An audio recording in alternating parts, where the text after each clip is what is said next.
Folks, this is X from TPOT Media. Open your mind and wake your black ass up. You know what time it is. Hit that damn like button as you make your way in the door. Grab a seat, settle in, get ready.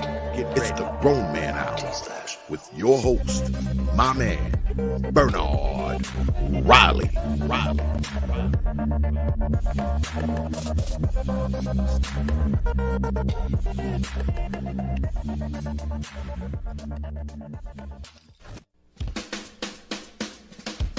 Hey, what's up, everybody? This is Mumia Obsidian Ali.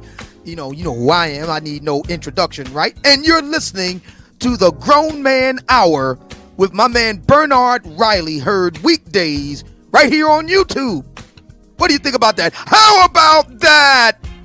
Now let's get back on with the show. Thank you.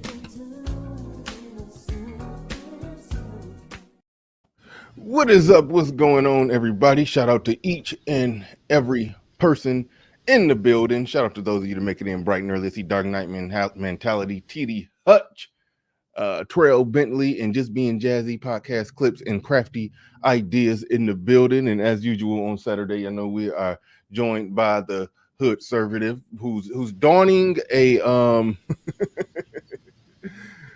who's donning a new avatar today. What's that all about, man?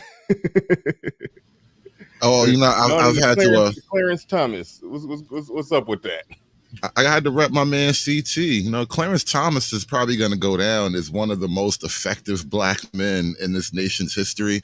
And so, and plus, this is Clarence Thomas's birthday month, I believe. Like, his birthday is like coming up really soon. And Clarence Thomas is going to be my spirit animal. At least until the end of the month, until Pride Month is over, I'm going to rep the Clarence Thomas avatar. Why is he your spirit animal? Break that down. I don't know. Lay all that out for those who don't understand the significance of Clarence Thomas. Go ahead. I don't know that in the history of Black America, of just America in general, but as far as black people are concerned especially, right? I don't know that any black man has ever in his lifetime, like, it's been his life work to consistently make hoes mad. And I love that about him. Like he's just the Kobe Bryant of hoes mad right now. And you got to give that man his flowers. He's not going to be with us forever. So you got to give him his flowers while he's still here, bro. Come on. Hoes ain't never been so mad. And then you know what? Hoes tried to take him down. Remember that the hoes tried to cancel him, and he was waiting. He was plotting. He sat back. He famously sits in his Supreme Court cases. He famously sits there quietly and barely says a word. This man kept his mouth shut for like 30 years, and all of a sudden, hoes mad. I love it. This is a win, bro. Yeah. I'm with you. I'm with you in the sense that, even a lot of black men in this space who wear the tag, being conservative, we don't talk about Clarence Thomas that much. Like Larry Elder and Thomas Sowell get shot out more than Clarence Thomas. But so yeah, that is a good point. I do understand what you're saying. It seems as if, and maybe it's just because he's a black man, it seems like he's getting the bulk of the blame for his Roe v. Wade thing, or maybe that's just what I'm seeing. But do it seem like that to you, that he's getting the bulk of the blame, fairly or unfairly? Like, what's the deal with that? Fairly or unfairly, I want him to get the bulk of the blame. Yeah, it's a good look for us as men to be the figurehead, to be the face rather of this movement, and it works. It really does work in that sense. I want us to be out there getting it. And I was making this argument. I came up with this last night. I was on Arts Panel. But if you really think about it, with Clarence Thomas being like the face of this whole Supreme Court thing, black men can now say unequivocally, and forgive me, I got background noise. It's a goddamn seaplane flying overhead. Okay. But at least I don't think. All right, cool. The mic is good. All right. But no, Clarence Thomas gives black men the opportunity to be the face of God and guns That's what we represent, with Clarence Thomas being the face of look, he gave us gun rights. He struck down the New York City Supreme Court law. Actually, I just read today, California now undid their California had a similar law to New York State as far as like you had to show just cause to get a concealed carry permit. California just had to strike down their own law. So Clarence Thomas is giving us guns and babies and low key God, guns, and babies. That is the black man's platform for now until the foreseeable future. God, guns, babies. Yeah. In theory, that does sound swell. God's guns and babies is. We're not going to get. Well, no. See, I'm not going to get into that talking about what we're not going to do. I mean, well, even you can't beat God, guns, and babies. Like, I dare you. Come on, come at me, bro. I was looking at the bulk of black men, and okay, this is what I hate. I hate that. See, somebody already saying that. Nah, but no, I hate that somebody like Clarence Thomas. He's like, you know, a castaway in the black community. He's a castaway, you know. But I didn't look at it from the perspective that he's, you know, he can kind of represent the face of something if embraced by black men. But so many black men are looking at things in terms of I mean, hell, one of the video clips that you sent me by what's his name, Michael Rappaport, the white dude, the white comedian. Oh God, actor. Yeah. Most black men are more or less in line with this clip of this white dude was saying, and that's still the uphill battle we're in. But overall, abortion getting shot down is not legal at the national level. At the national level, it's not legal. And Clarence Thomas being one of the people on the one of the people in the seats that made that happen, you know, something that a lot of people in this space talk about, something that a lot of people in this space push for. Shout out to Lil Big Nate, you know. So that is, you know, in our own way, we got one on the inside fighting it, but it's crazy to even say that because this person is just widely not claimed by black people. You know, even the SYSBM guys don't talk that much about him. And he married to the white woman. You know, I'm just saying. You know, right? He's got the bona fides for SYSBM. And Clarence Thomas, he made me. He brought to mind a concept I put out on a show I was doing the other day. And we talk about like this thing of go free, where, you know, you don't have to worry about racial guilt and all that shit. Just be the best you can be. And Clarence Thomas is kind of an example of how you can go free, but they won't necessarily let you be free. And so Clarence has been out on the front lines waging that battle for black men trying to go free since like the 90s, since he first came onto the scene with, you know, the pubic hair on the Pepsi can thing. He'd be like, man, you know what? Fuck these bitches. I ain't never fuck with y'all nowhere. Like, that's been Clarence Thomas for a while. And I think because he's not really a media figure, like, you're not going to hear his name unless something in the Supreme Court pops up, which is like really not, it's a rarity for Supreme Court news to be a major event for most people's conversations. So that's why other guys like Sowell and Walt Williams and all the other black conservatives will be more popular because they are actually media figures, whereas Clarence Thomas is walking the walk and he's doing it quietly. So it just is what it is. Yeah, I had to step away for a quick second. In what ways has he been basically saying fuck these bitches? Because you keep going back to that. So okay, he's with it with the abortion. He basically said fuck you bitches. Y'all get pregnant, you gotta have that damn baby. What else has he been on some fuck these bitches? Or is it more or less he just been fighting for that the whole time on the seat? I gotta step away for a quick second. Hold on.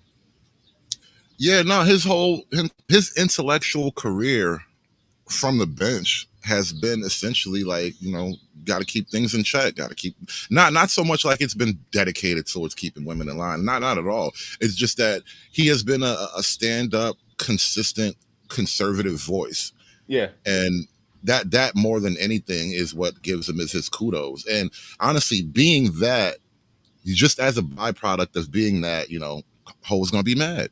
And so that's what makes it so great. Is like you don't even have to try. Just being a good black man you will end up with the product of hoes gonna be mad. That's kind of the weird flex of being a black man. If you're a good black man, you gotta make the hoes mad. Wow. Wow. All right. Yeah, that's interesting. You did make a good point about how, you know, his name, his face, his voice, you're not going to see it in media. And to some degree, Supreme Court justices, they shouldn't be doing interviews every day. They shouldn't be all rubbing shoulders with everybody. I mean, I kind of like them, like the behind the scenes, like the damn timekeepers in Loki. If y'all watched that, even though once you saw it, that didn't play out like that. But I do like them. I do like the Supreme Court justice staying behind the scenes and not being out there. But he's somebody who just doesn't get lumped in, and it's unfortunate. Yeah, black community basically cast him away. Like they cast away Larry Elder and Thomas Sowell, but we hear their voice all the time. Larry Elder getting there, you roll up his sleeves and you debate people. So it is a different thing. You can cast him away, but he's pretty damn loud. So it is a different thing with Clarence Thomas. It's like he just been silently in the back fighting. And that's that. But before we get into the other thing, and Gasoline Maxine has some shit to say. I got to. That's why I put her in the thumbnail. We got to talk about her ass. But there, I said it in the building. It says, I think Clarence Thomas was before his time. Until now, very few black men have been conservative or at least bold enough to be open about it. Yeah, probably. He probably is before his time. I mean, well, I don't know if to say before his time because there's been plenty like him, but they just it wasn't as many. It wasn't as many, and it definitely wasn't as many who were vocal about it. I mean, you can dig up Thomas Sowell and Williams, a few others who were vocal about it. Going, you can find clips from late 60s, early 70s on that. But we about to dig into a number of things here. It was interesting. Did I send you the ABC News clip about Roe being alive from the jump? No, but I do want to talk about that because the thing, see, it was a lot of people don't understand this, and yeah, Roe, it was based on damn it, I'm losing my thoughts here. What do they call it when it's almost like a precedent setting case? I forgot. I'm having a brain fart here. I didn't Landmark. Yeah, it was a case that it was an individual, unique case, and you know how they say like odd cases make for bad laws or whatever. Like if they use like this one particular case as the thing that set the precedent for everything else, and that's sort of what it was. And so it was a precedent-setting case, and it was based on a lie. So yeah, that is worth averaging into the equation in this Me Too era. A woman told a lie about being raped, and that's why she needed to get the abortion and the whole works. And yeah, it was a lie. So yeah, we'll get in that. That is a testament to how powerful the lives of women can be. Yeah, no doubt.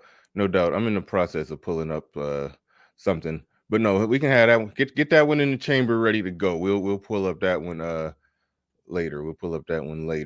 But right now we're going to be reviewing this clip from ABC. About to roll it. We'll intersperse the commentary, but let's get it. Yvette, do you think if Roe is reversed, the court could go further on taking back same-sex marriage? Does this really open that up? I think there's... They had to talk about some gay shit. You knew they was going to bring that in. right out, but go ahead. Right. A conservative black man won't let you be gay. Yes, I want us to be the face of that. We won't let you be gay. Y'all hoes mad. On taking back same-sex marriage. Does this really open that up? I think they're signaling that, right? Like in the draft opinion, Alito specifically says he's not doing that, right? And he can't, right? Because the question before him is abortion. But he does open up in this question about the due process clause that there are these previously given rights that are not deeply rooted or long held, like interracial marriage, like contraception, like gay marriage, that could be right under the same analysis if the court were to get that question. And so that's another reason that Democrats need to be sounding the alarm. Let's stop right there for a if second. you are not a woman and this is not your issue, what is your issue? And they may be coming for you next. And the Democrats need to. Yeah, who really thinks interracial marriage is somehow going to be outlawed in this country? Like, especially with all the race mixing that actually does happen on the right, low key. Like, where do you think all the black men went to non-black women? Who really expects interracial dating to be banned, like in the 1920s or something, back in the 1900s? That one is not even almost on the table. I can see a future where it's possible gay marriage can get overturned, at least at the national level. I can see that. I can see gay marriage being a state to state thing. I can see some, it being the case at some point in the future that you can't gay marry in Alabama. This, I can see that. I can see them holding the line in Alabama and Mississippi and all of that. I could definitely see that. But overall, interracial marriage, I mean, come on. All these black women out here, you know what? Just the divestors alone won't let this happen. The divestors would be out there in the streets twerking and rioting and burning down stuff. Like, come on, they won't stand for this. They will not let you legally ban them from white zaddy. Stop it. It's never going to happen. Black women will die before they let you make a law between them and white zaddy. Okay, I don't like the word zaddy. It makes me cringe whenever I hear somebody say zaddy. It makes my skin crawl. So, like, can we not use that term? Good. I respect that. It's supposed to make you cringe a little. Yeah. I made a push in a stream before. I was like that. See, I hate saying it. Zaddy is like a sexual pet name. That's what it sounds like to me.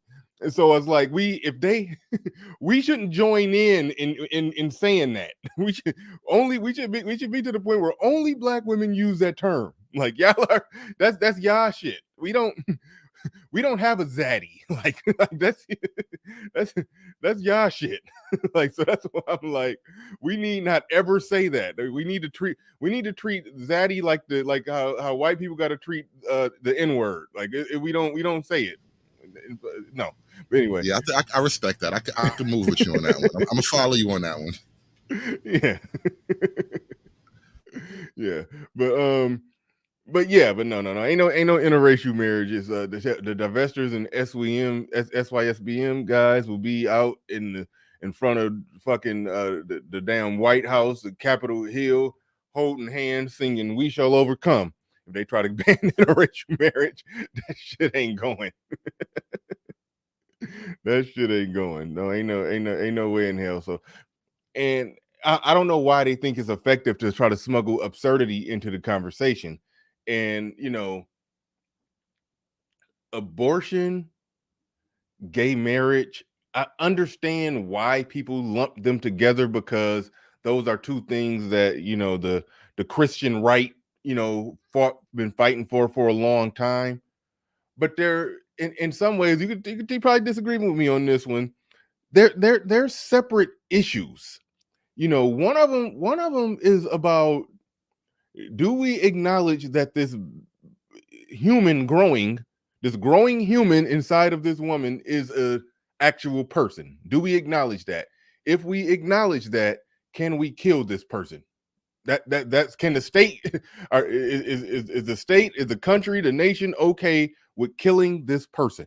That's a different discussion over whether or not gay people should get married, and let alone interracial marriage. So I don't even know why.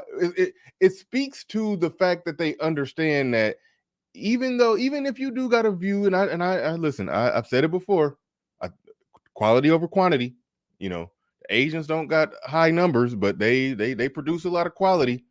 They don't got to be lobbying, fighting on Capitol Hill. No, they're gonna send their kids to fucking Harvard. And what the hell you gonna do to stop them from overachieving? They're acing the math section of the SAT. What you gonna do to stop them from running the damn country, or not running the country politically, but just running it in terms of their success? So that's where they're at with it. They're producing quality. A lot of black people on that. No, we need numbers, we need quantity, so we can vote, so we can have a bigger vote. Democratic vote, but so we can have a bigger vote. But so I have made the quality over quantity argument, but I can't deny the simple fact that that's a whole person in there. I can't deny that anymore. Shout out to Lil Big Nate. He convinced me. Lil Big Nate brought me from the dark side on the whole abortion thing.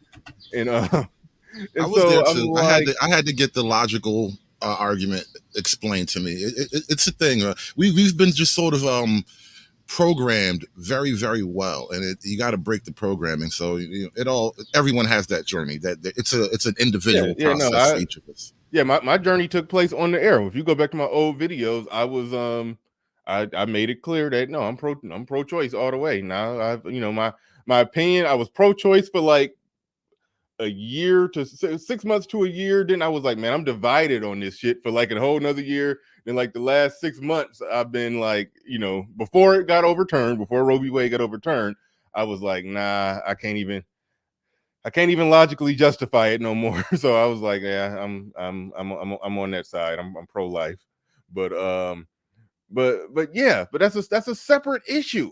That's a separate issue to me than bringing in, gay marriage, let alone interracial marriage. Those are separate things. What you think?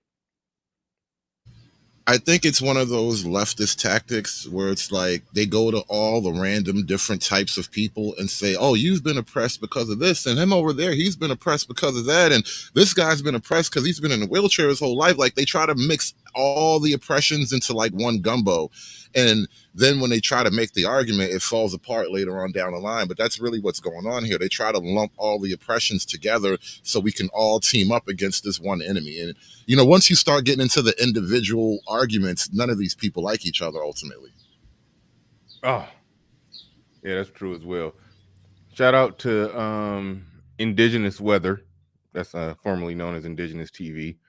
Shout out to Indigenous Weather with the $2 super chat. Said let it all burn. Shout out to him, and he's back with another one. He says abortions won't stop. California and New York will just pay for them. Marriage of any kind is safe. Don't fret. You will still get the wife. I think you mean still get to wife Becky. Thank you for the super chat. Appreciate that. Creation Muse in the building. He says they are rounding up a posse to roll back. I think he means Roe v. Wade. There needs to be a limit on abortion. 6, 7, 8 months is insane. They feel pain. Thank you for the super chat. Do appreciate that. Well, I mean, hell, I think what you're describing is kind of what's going on, and I think what's going to be even more cemented that, like I said, it's going to be completely illegal in red states, and in blue states, it's going to be, maybe a little harder. Not well. I don't know about that. It'll be illegal or extremely difficult to get it done in red states. In some blue states, it's probably going to be exactly what it has been, and then there'll be other blue states where they'll probably have in the I call it that meet in the middle, viability rule, or 6 months, 3 months, 4 months. Even though you said even a born baby isn't viable and can't survive on his own, so that's a whole nother thing right there. That was a good point that you had that hit me with. Big Man, hold on real quick before you. I don't know if you're about to say something, but Big Man, the picture in the building, he says, "Yep, they lump everything together for the sake of creating allies to leftism." That is very true. That is very true, and they lump black men in there, but only under the guise of, or only in the event of a black man being killed by the police, or that's the only time that we get to come to the party when we're dead. We get to be a part of the Rainbow Coalition, and we're going to advocate for the dead man, and we're going to get we're going to reduce Nuck's sentence.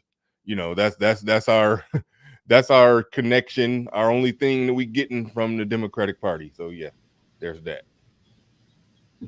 I don't know if you got anything to say before I roll some more of the Not So Beautiful Being footage. No, let's go.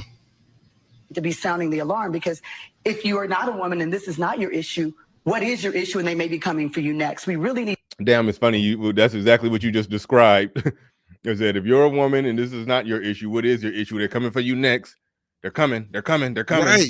You couldn't even name an issue. You just automatically know they're coming for you. Like, chill. Don't you know that I want this? Like, I could be on their side, but all of a sudden I'm supposed to think that they're coming from me. Like, that's the mind fuck that they try to put on you. It's all mental games to try to peel people away from the crowd and then isolate you and then make you a part of their new crowd. Yeah. Need to make sure that we understand that in a broad spectrum, particularly the South, this is going to be an opportunity for them to tee that up, because we've already seen it with banning books, Don't Say Gay, and other efforts to. Real quick, remind me again, what is the Don't Say Gay thing? We talked about that before. I just forgot. I wish it was literally the way they say it, like the Don't Say Gay bill. I wish we were, ballsy enough to actually put that in writing, but we aren't there yet. It's not a Don't Say Gay bill. It's a bill banning the discussion of sexuality in the classroom with children. I think in elementary school, basically. You can't be talking about anything sexuality related with elementary school kids. So that applies to your wife as well as your husband, gay, straight, whatever. Man, if it was any place to meet in the middle, I think that would be the fucking place. The way you just described that sounds like hey, let's not, be teaching the shit in school or, talking about it. Yeah, I mean, like that. It takes me back to this shit. Sometimes I watch movies so y'all won't have to. And I actually watch this shit. I talked about it. It was one of the streams that got taken down. I watched this shit right here that's on the screen. You remember when we did that content on the it was called the Not So Gay. I mean, not so gay. The Not So Secret Gay Agenda that Disney had. Yeah. And here and she said that every show that she sees, she try to put a little splash. I mean, every Disney film that she work on, she tries to put just a little splash of gay in it. Not with the main characters, but a little side character. They just drop a little splash of gay in there, and this was the splash of gay that they dropped in. This character was in the movie at the beginning of it. A divested lesbian. The chick looked more biracial, but she was a lesbian. And basically, long story short, Buzz Lightyear went on a 4-year journey. It was 4 minutes for him. He was traveling at the speed of light, but when he came back, 4 years went by, and his fellow space ranger was like, "Hey, I got engaged in those 4 years." He's like, "Oh, who is she?" And then and then so anyway, long story short, he went back out on another daring-a-do mission to try to figure out light travel so they can get off this planet they were stranded on. And he came back, and his friend came back in another 4 years, and his friend was pregnant.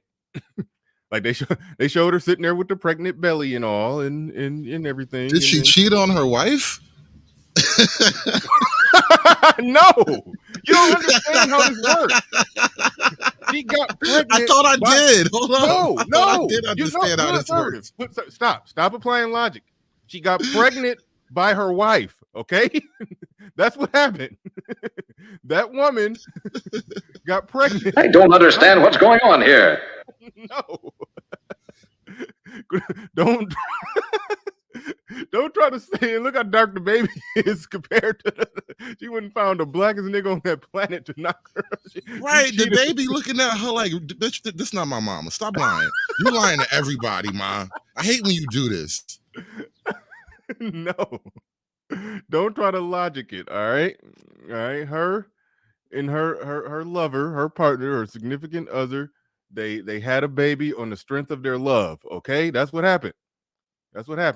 So yeah, so that was basically what happened. And then he left and came back, and I think 20 years went by. It was sometime they was having like their 40-year reunion, and her son was grown and everything. The little boy that she holding was grown and married, and they they did a quick little kiss, and then that was that. And then Buzz left and went back again. And she came back and she was dead. She was sort of a part of the plot because some of her grandkids became important later because Buzz Lightyear was time traveling basically.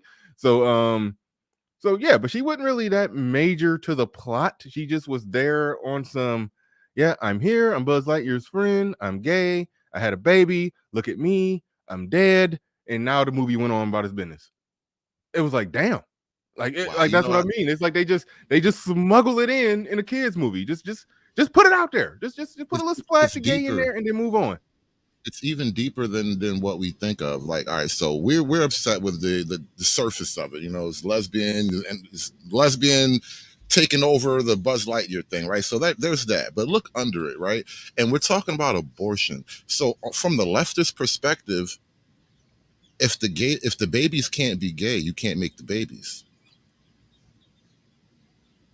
The only babies that are acceptable are the babies that we make gay. You can't have regular babies. You can only get gay babies for everybody from now on. That's kind of the leftist position when you think about it. They don't want like regular relationships producing babies. They want these babies. These are the new stylish acceptable babies. These babies fight oppression.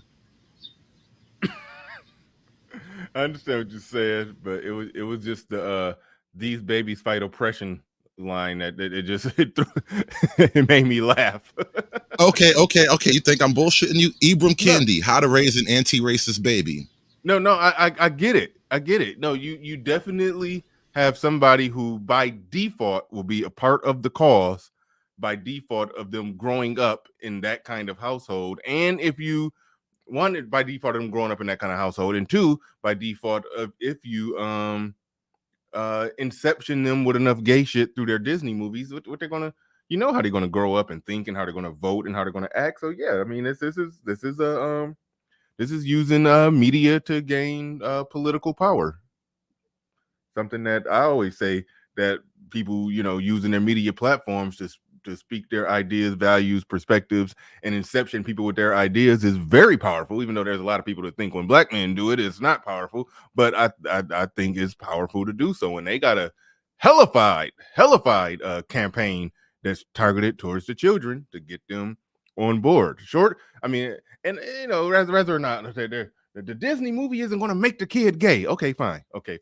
But they're clearly trying to make sure that they build an army of future allies to whatever their move or their cause is. That's bare minimum what they're doing. No, I ain't even trying to go down that route of whether or not the movie is going to make a kid gay. I'm no. I want to grab the bull by the horns. It's not that they want to make your kid gay. That may be a byproduct to some degree, but ultimately what they want is for your kid to not flinch when the gay person reaches out to touch them. When that creepy 6-foot guy with the rainbow mascara and the blonde weave and the push-up bra and the fake booty and the BBL and all that stuff, when that person reaches his crooked hand out to stroke your kid's head, they don't want your kid to recoil in fear like they normally would. That's the move. God damn. I'm sorry. Did I get too dark for you?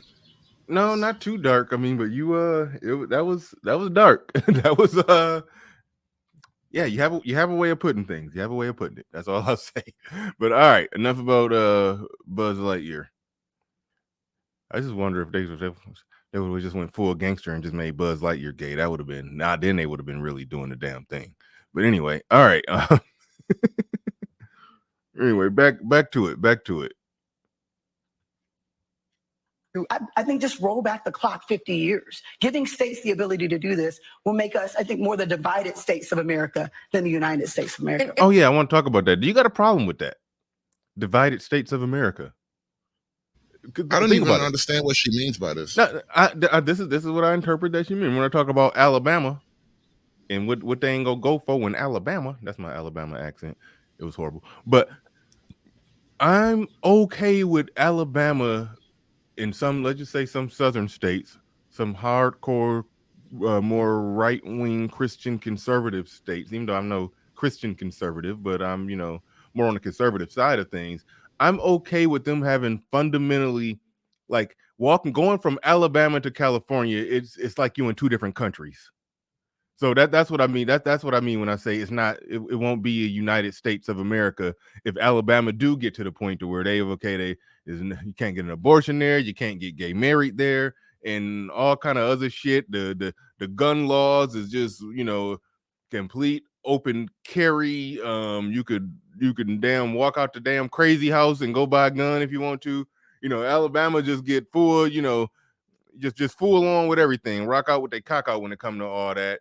And then you go to Alabama is doing that, and then California is in the complete opposite direction. You could abort a baby at 9 months and 2 days.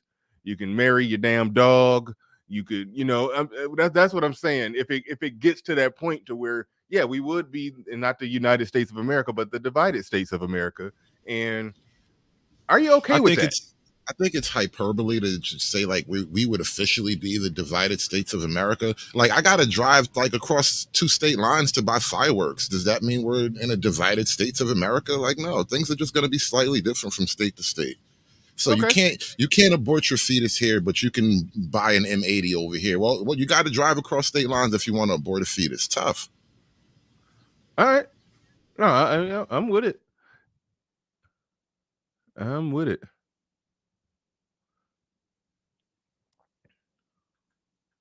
Oh, wait, no, that's the end of that clip.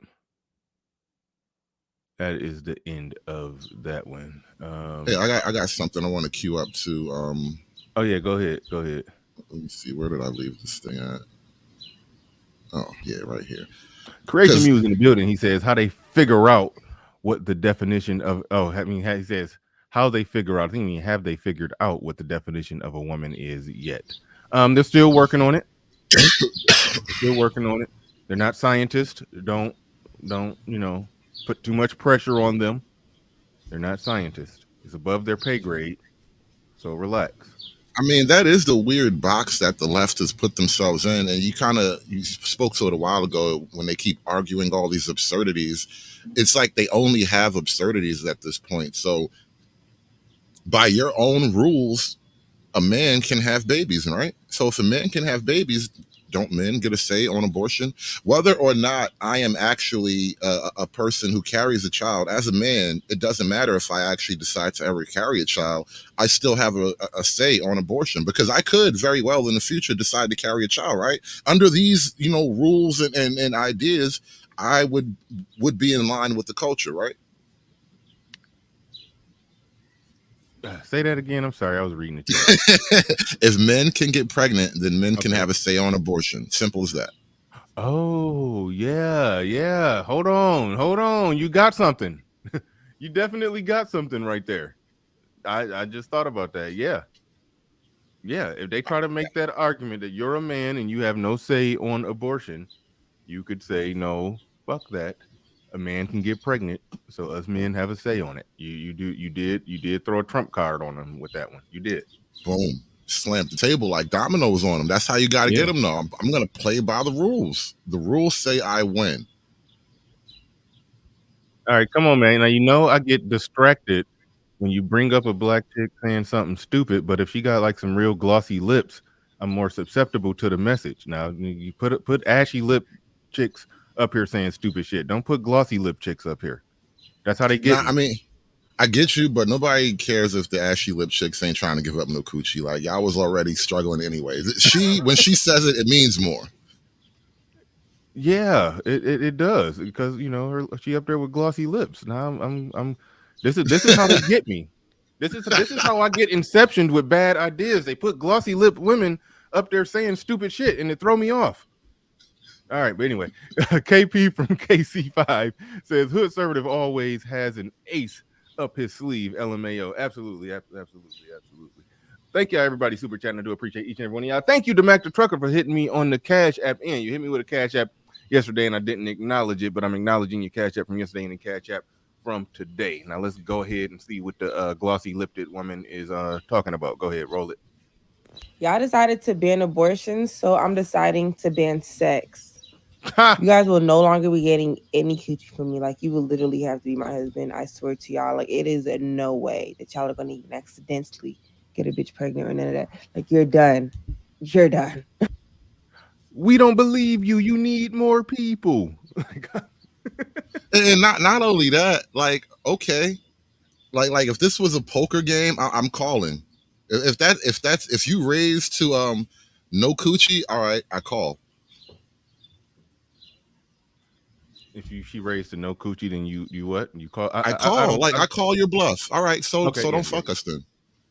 Mm-hmm. That's Simple. where I'm at with it. That's where I'm at. Yeah, I bet within the 24 hours of her making that video, in the next 24 hours after the video, I'm almost positive them glossy lips was on somebody's dick. Positive. Those lips are glossy for a reason. You came on there with glossy lips talking about a pussy strike. Yeah, shut the hell up. I won't let you hit it, but we could work something out. I got this lip gloss. You can do something. Like, yeah, okay, fine. I'll accept that. You don't want to give me no pussy, fine. That's good. She said she'll be pregnant by the midterms. Man, come on. Yeah, I mean, her sex strike was her sex strike does carry a little more weight than Stacey Abrams, or was that Brittany Cooper's sex strike? Which one was it? One of them, Brittany Cooper or yeah, Stacey I think it was Abrams? Brittany One of Cooper. them. That was Brittany Cooper. Think so. Yeah, Brittany Cooper. Oh, damn, I deleted that picture of her. Good, that's good. We need to see her. But yeah, Brittany Cooper's sex strike. Yeah, that didn't carry no weight at all. But all right, a black dad's perspective. Interesting. I want to check out your channel. I'm going to check out your channel.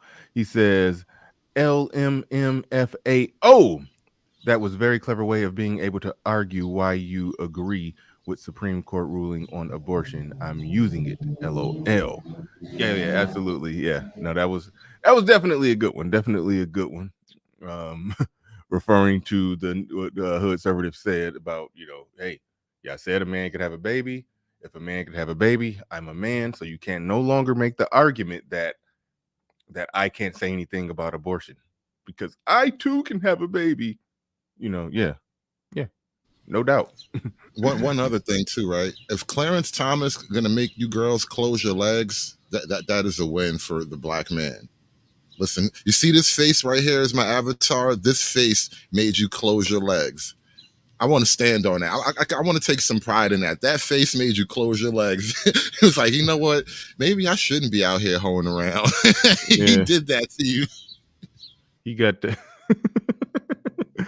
I don't know why I just looked at that picture. He got a lot of that Mr. from Color Purple energy when he was leaning over the table talking shit to the ceiling. I told you Mr. was the hero. He is the unsung hero of all black men. God damn, you gonna put some respect on Mr. Name, I'm telling you. I gotta clip that part where you said you don't want the white man, want a part of the white man's patriarchy. You want mistress patriarchy. And you're like, and these fat bitches won't let me have it. That was the funniest shit ever. I gotta clip that.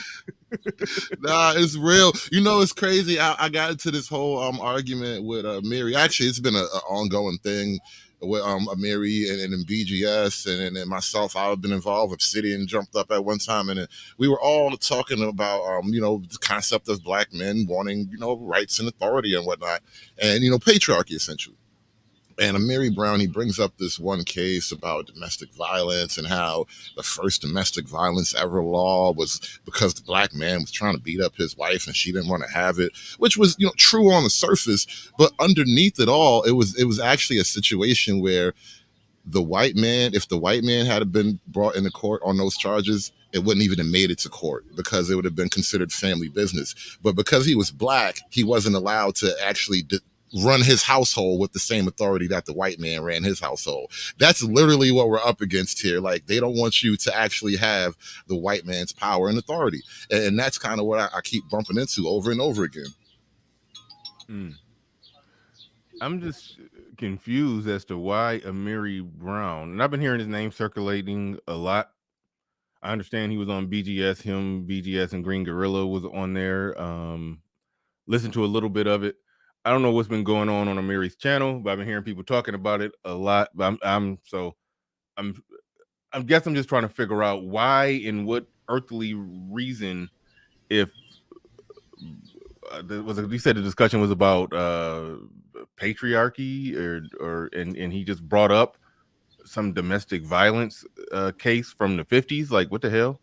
Well, to give it just a little bit of context, because it is a lot, obviously, we're talking about hours and hours of panels and stuff, but to give it a little context, is basically like a guy who kind of just directly trashes the manosphere by name and kind of just puts out all these weird accusations against the manosphere. Him and Cynthia G used to be tight, and then they wasn't tight, and then he was making manosphere arguments for like a year, and then he went back, and so I mean, so right now he's back a part of the sisterhood now. No, he's got his own branch of the sisterhood. It's a different thing. It's a weird flex. He's like you know how they got this new phrase like black womanist, like black womanism. It's like a really, really black woman version of feminism. He's kind of like that. He's like a black male womanist, and he kind of just says a lot of really like makes a lot of harsh, unfounded criticisms about men and the black manosphere. I mean, he's been on my show before. This was a long time ago. This was damn near when I was not first getting started. I mean, let's say I started going live in about 2020. So this may have been maybe May of 2020. He came on my show and he made a bunch of arguments, and he made a bunch of Cynthia G arguments about black men. And so I just turned it back on him. So I'm like, so do you look in the mirror and say that you're a dominated, subjugated bitch? Like, basically, like I had to turn that back on him, and he started fumbling because I was like, oh, like, because it would take too long for me to lay out all his arguments. But it's like, if you say all of those things, you do realize you do have to look in the mirror on it. It's like, but he doesn't. He's basically saying he makes arguments something along the lines of, in order for a black man to have respect, the black man has to basically locate the XY coordinates of white supremacy on a map, go storm it like the beaches of Normandy and tear it down to destroy it, and build up Wakanda. And then only then, when Wakanda is built, can he look back at that woman and get respect from her. But then I'm like, wait a minute, you're married, right? We're in this system of white supremacy dominated, subjugated that you say that we're in, right? And you're married, right? Do your wife respect you? Yeah. So why the fuck are you making this long-winded argument that other black men got to do all this other shit in order to be the respected leader of their household, but you didn't have to do none of that shit? You just had to get I think he drive a truck. I don't know. Let's just say he got a CDL. So you just had to get a CDL and make $80,000 a year. That's all you had to do. But you're telling everybody else they got to defeat white supremacy and build Wakanda. Like, how did that make any fucking sense? Like, that's the problem that black men run into when they parrot the female argument. It's like, yeah. But anyway, that was my issue that I had with him, like going like 2 years ago now, and it don't seem like he's moved at all from any of his talking points. But anyway, enough about him. Shout out to Amiri, I guess. Courtney Williams in the building says she's going to threaten punish men by being responsible with her body. Oh. Yeah. Listen, you got to threaten me with some shit that I don't want. No, that's not his. I don't think that's his point.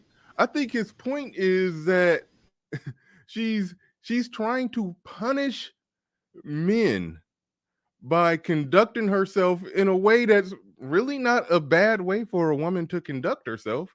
I mean, I know this is where I'm kind of divided and duplicitous. When I was single, yeah, I was happy that it was women out there willing to, to bust it wide open. I looted at the Pussy Riot. I went to the Pussy Riot. I did some looting, but eventually I got out the streets, and I ain't out there now. But so yeah, it was nice that it was available. However,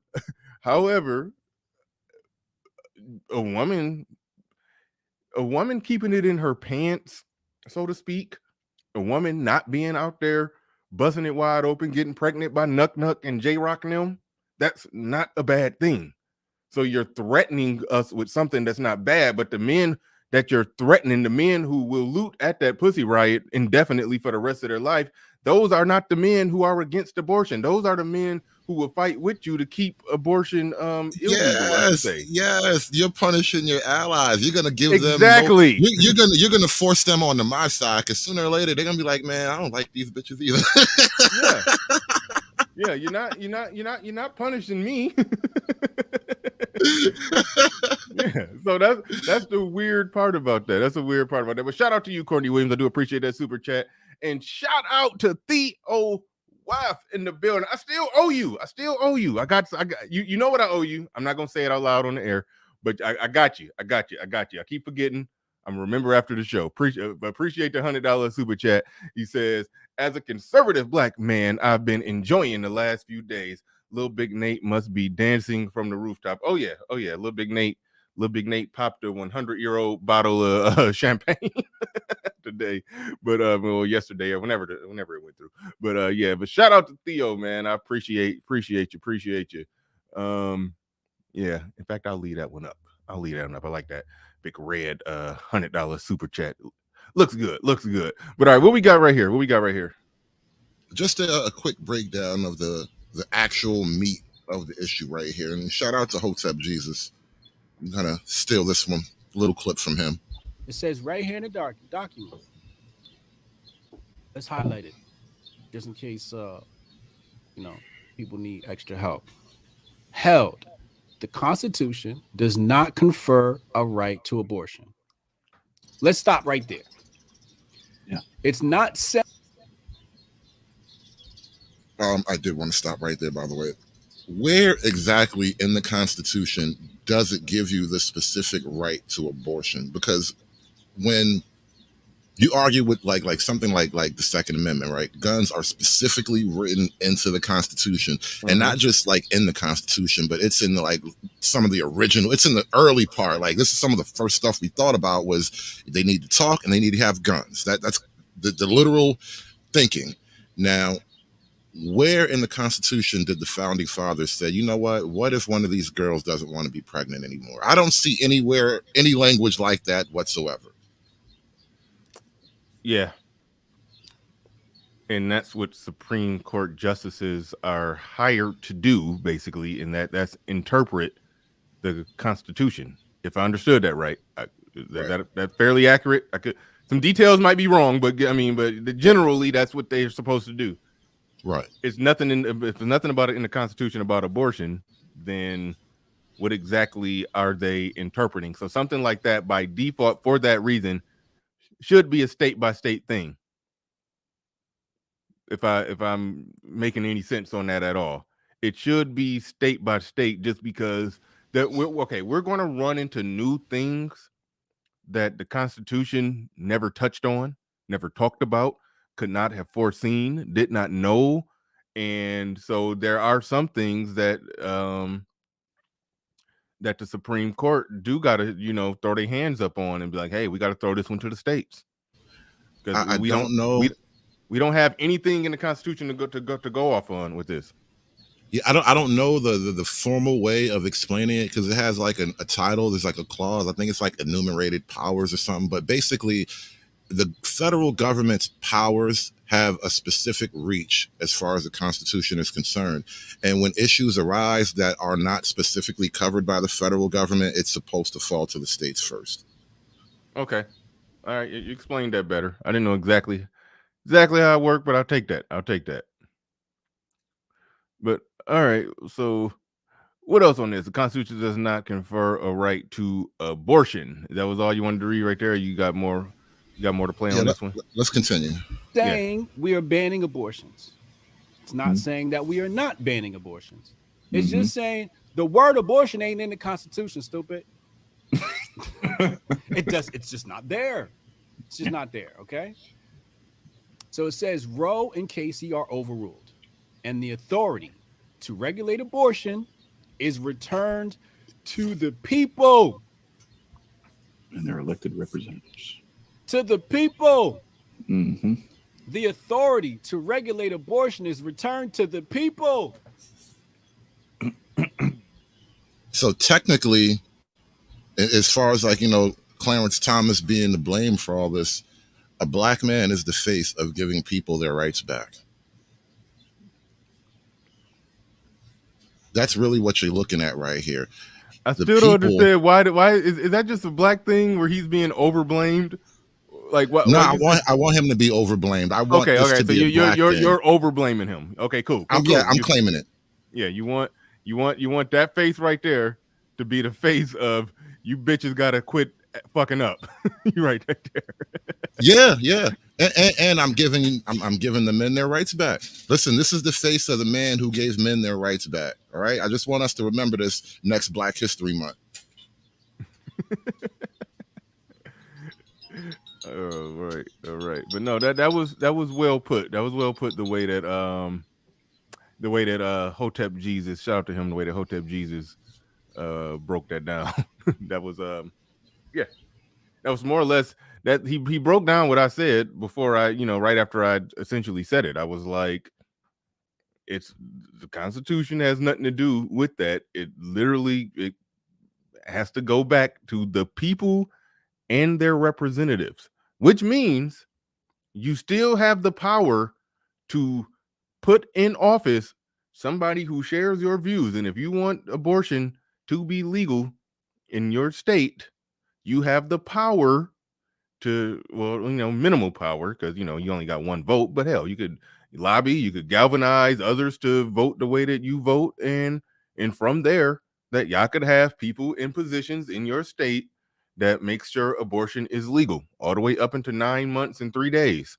Like, so in that sense, they didn't take that major of an L. They really didn't. They still got cards to play. In the long run, who knows where it could head, but like you said, they have cards to play. But I think in the long run, this is a shift in the groundswell, because it's not just the abortion rights per se. It's kind of like a cultural shift that's also happening. And then think of the demographic change that you can expect behind this. So like the red states can expect a population boom. So that's not only growth in numbers, but that's a growth in a spread in your culture. The culture of the conservative people will kind of grow and then have a place to sort of settle in and become dominant. Whereas the left population centers they're going to have to contract a little bit, or at least they're going to have some kind of contraction you can expect, I believe, just because of, the way abortion is going to shake the landscape. You just brought up something I never thought about. The 20-year ramifications of this. Will it be that blue states, their population will either stay the same, or I don't know if decrease would be the right word, but long story short, the red states, the population will grow at a more exponential rate, and they probably all ain't going to stay there. They're going to leak over into the blue states. And and that's eventually going to make some more blue states possibly be red. It's hard to predict that because, so many moving parts, but it's an interesting dynamic. It's an interesting dynamic where you have, let's just say half the country population boom, and the other half of the country stable growth. That's something I never thought about. Yeah, stable growth, especially because you're more likely to get the return of a more normal family setup under conditions like this, and it's not going to be the same in the left. Like there's all kind of other things that come down the line. Like we were saying, it's hard to predict. I'm just sort of pontificating on all the little things that can pop up now. Mm-hmm. But this clip I got pulled up here is something I've been thinking about. Is all these little phrases pop up in my head from time to time.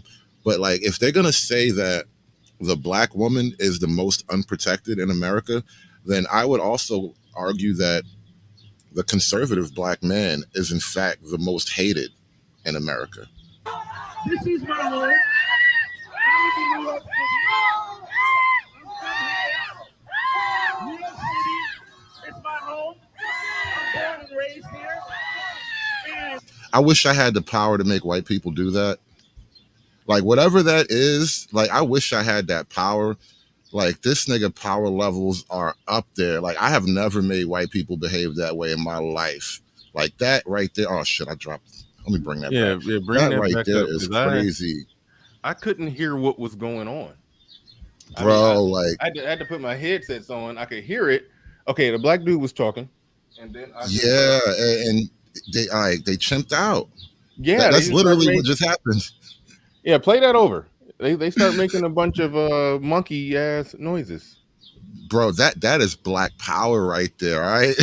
That is some black power for your ass. They literally chimped out, and all he's doing is standing there being nice and black. He's just being a conservative black man. You see, this is what I mean. You get power on this side of the game. Y'all niggas don't know power like that. Y'all ain't never experienced power like that. And is this like a modern day Klan hood? What's going on with the white ski mask back there? Like, I have questions. I have so many questions. This is my home.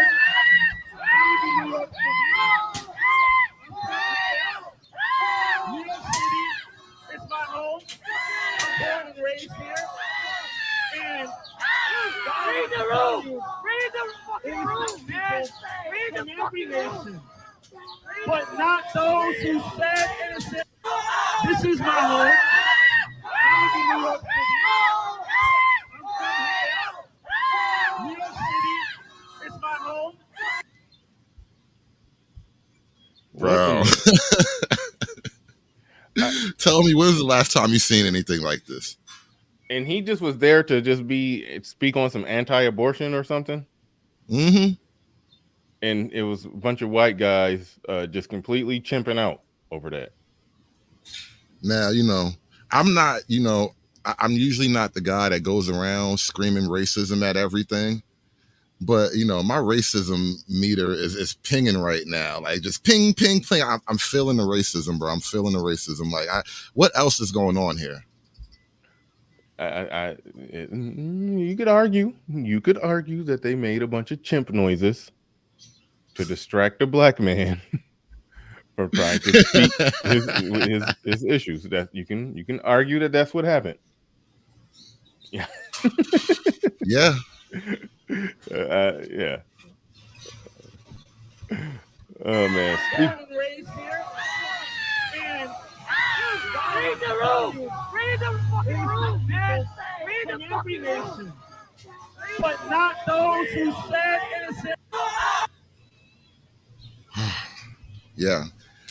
Trying to get my power level up too. I want my power level to be up there where his is. Yeah, speaking of white guys acting up on black conservative men, that damn I keep forgetting the comedian's name, Michael Rappaport. I think that's his name. And this is a white dude. I think he's yeah. This dude. He went off on your he went off pretty hard on your Lord and Savior Clarence Thomas, and I know you. I know this is tough for you to listen to, but we're gonna roll this. Just one thing. Okay. If the black woman is the most unprotected, the conservative black man is the most hated. Yeah. You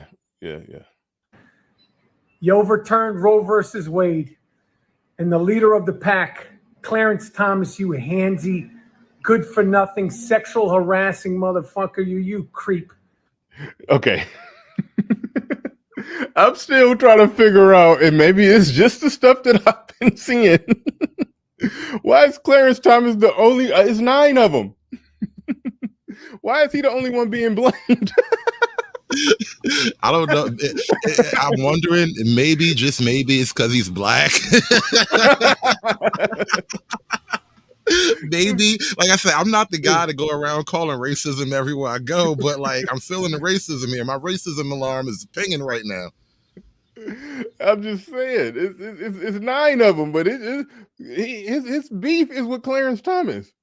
The other white men or other non-black men and non-black women on the Supreme Court, no problem with them. No problem. His only problem is with the brother that did it.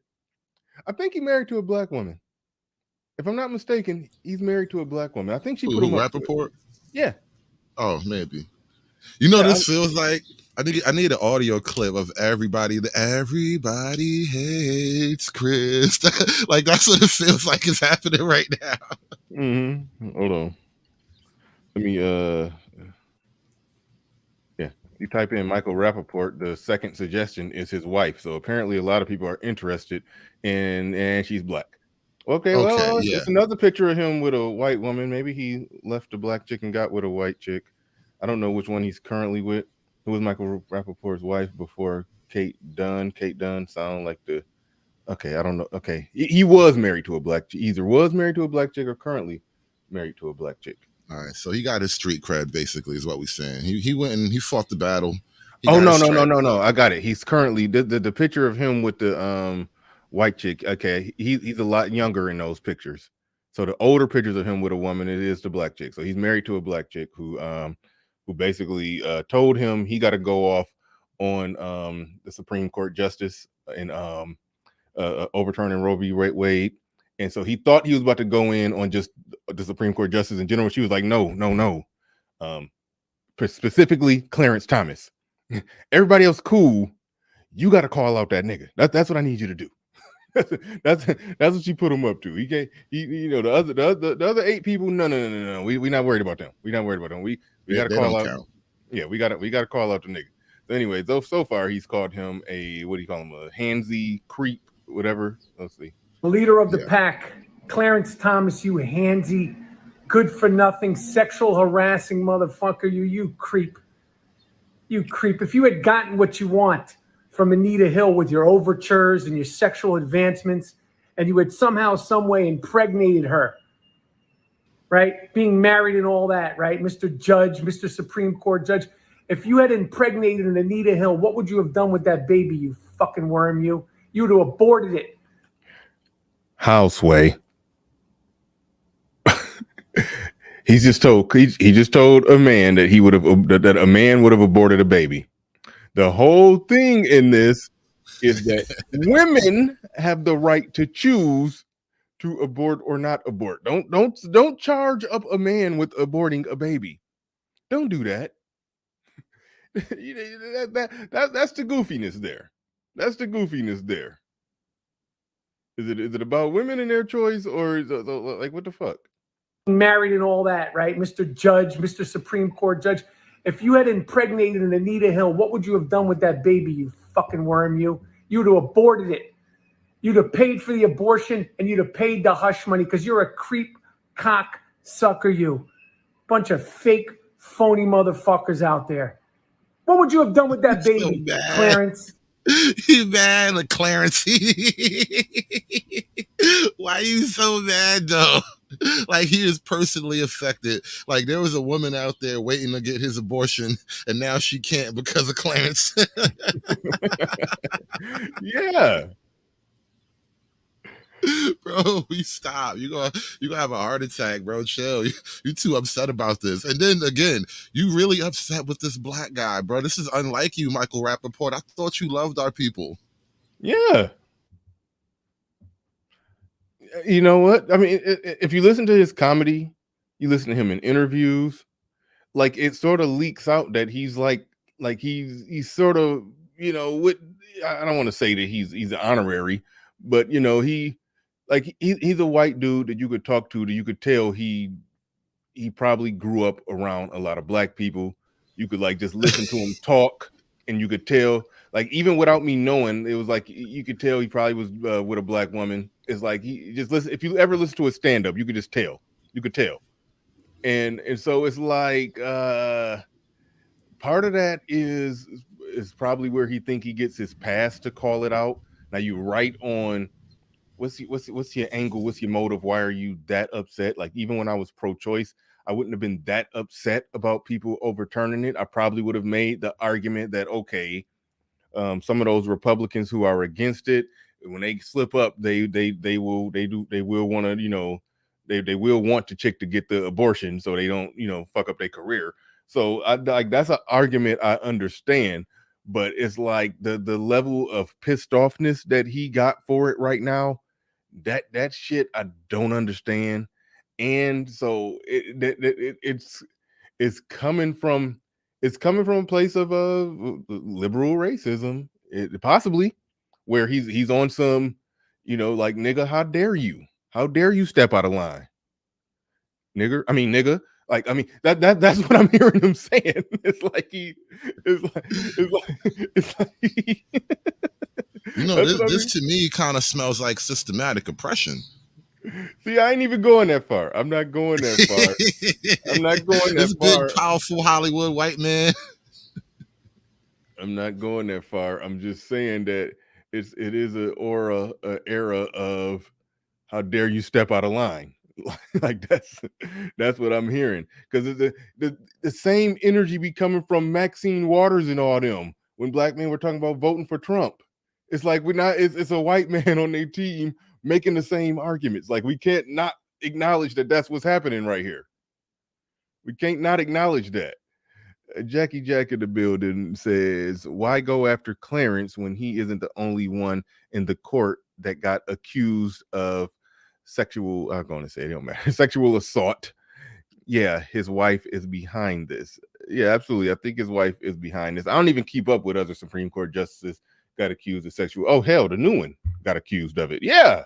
The homeboy, Kavanaugh. Yeah, that's right. So yeah. Why not go after Kavanaugh? Fuck. Yeah, literally.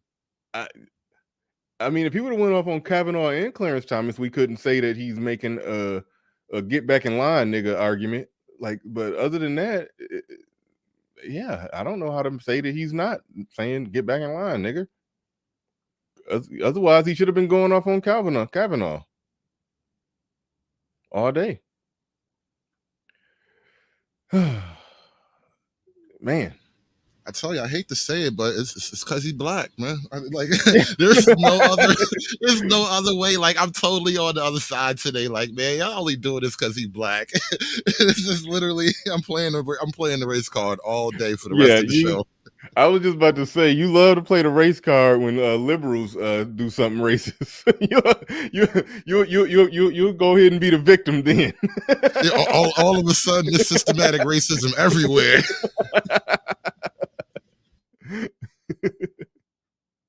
Oh man. Pubic hair Clarence, you freak. Okay. You freak fake phony motherfuckers out there. What would you have done with that baby, Clarence? Pubic hair Clarence, you freak. You freaky little horny old dirty breath. I know your breath smells like old coffee, newspaper, and stale Band-Aids, you creepy kook, you. Yeah, right, dude. What the stale Band-Aids? Like, really? Like, your mind goes to weird places when people take away abortion rights, bro. It's something really, really dark going on in that man's brain. Coffee, newspaper, and stale Band-Aids is funny. Somebody, I don't care. You said somebody's breath smell like, what do you say? Old coffee, old newspaper, and stale Band-Aids. Yeah, I give him creativity for the jokes on that one. But yeah, he is going in. He is going in, and yeah, no smoke for Kavanaugh. So you could tell that his black wife put him up to this. Either his black wife put him up to it, or he's being that's liberal racism. We're playing the race card today. We're gonna hold the line for Clarence Thomas. We're gonna play the victim card. Oh man. Yeah, that's enough of this guy. That was the end of that clip. Nah, that's how you do it, though, man. Hold the line. That's because, look, this is why we got to hold the line, by the way. It's not just that weird guy and his jokes and all that. This is really who we're holding the line against. These chicks right here, these are like the orcs from Mordor crashing down into the Shire. We got to hold the line against these broads.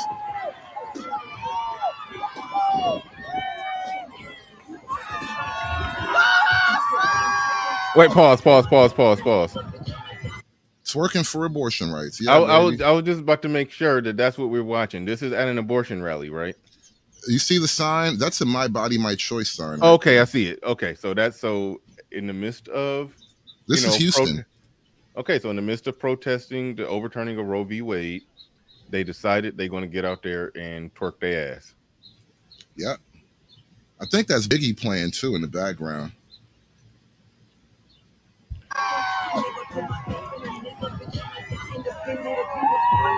Oh no, that's just Biggie's beat. It's somebody else playing. It's some new shit. All right.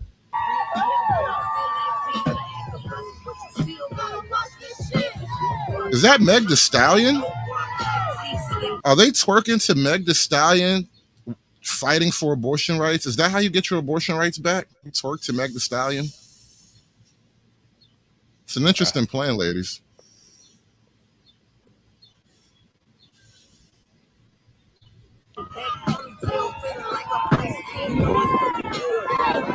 Wait, hold on. Wait, pause.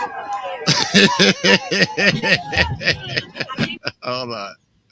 Hold on. Hold on. No, wait. This is where I be. Oh wait, it's a white dude working with him. Wait, no, that ain't what I told you to pause. I was about to just be lame and say, wait, Meg Thee Stallion. No, dude, we don't need to see that. I was about to ask about Meg Thee Stallion. She actually has a song called Plan B. Like he rapping about the Plan B pill. Like that a thing? I don't know. Is that true? I have not heard that. Or the plan? Like that's what somebody said. Shoot, I might have to pull that up and give it a listen. That's Meg Thee Stallion song. Yeah, he said that's Meg Thee Stallion song called Plan B. Now Plan B could mean like a change of plan, but is she actually rapping about the Plan B pill? Like that's what I'm a little curious about. Yeah. A little curious. Need the chat's help on that one. Can somebody confirm that? Because they could have been, Plan B, could mean we were going to go to Applebee's and it was closed, so we went to Denny's. That Denny's was the Plan B. Or they could be rapping about the actual Plan B pill. I don't know that. But those are the lyrics. It sounds like you had something to say about the white guy who joined in on the twerking. Nothing to say. I just thought it was fucking stupid.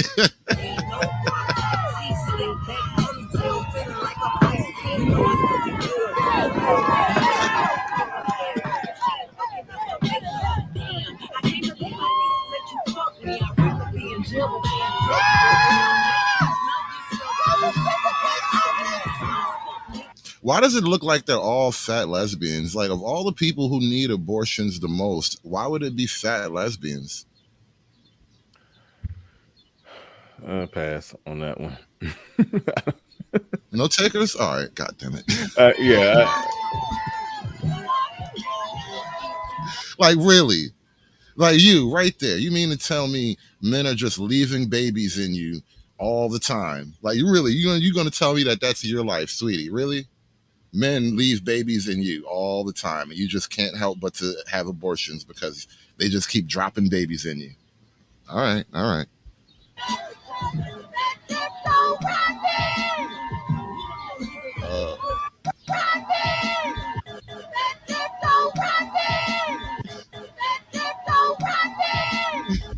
Oh shit! I didn't catch that.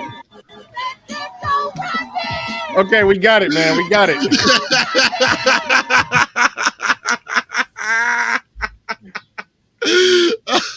I can't believe I love the internet, bro. You just catch all the funniest stuff sometimes.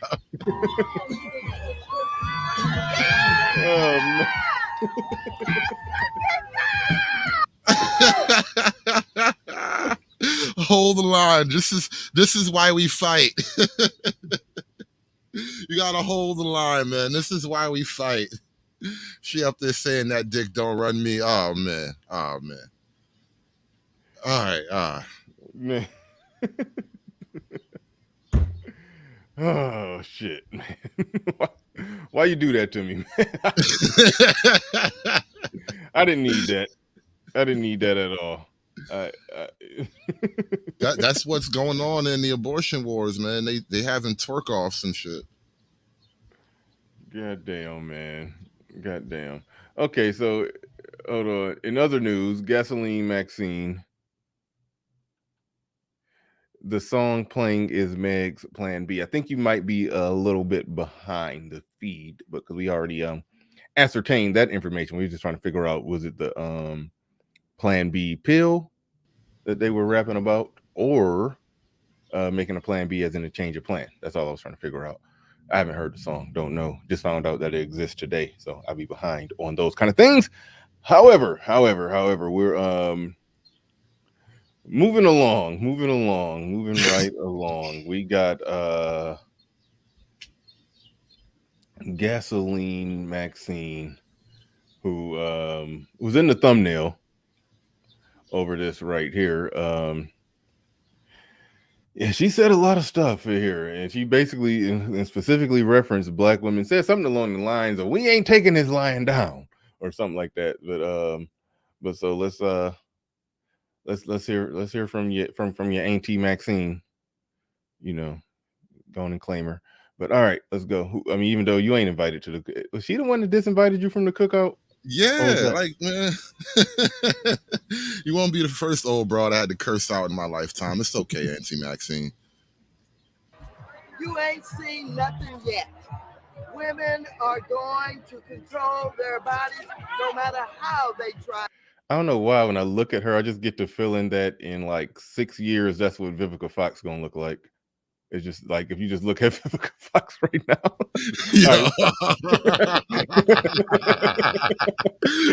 Gotta do a slow morph to Maxine Waters. Yeah. That's like, if you just look at Vivica Fox's face, it's like she heading in that direction.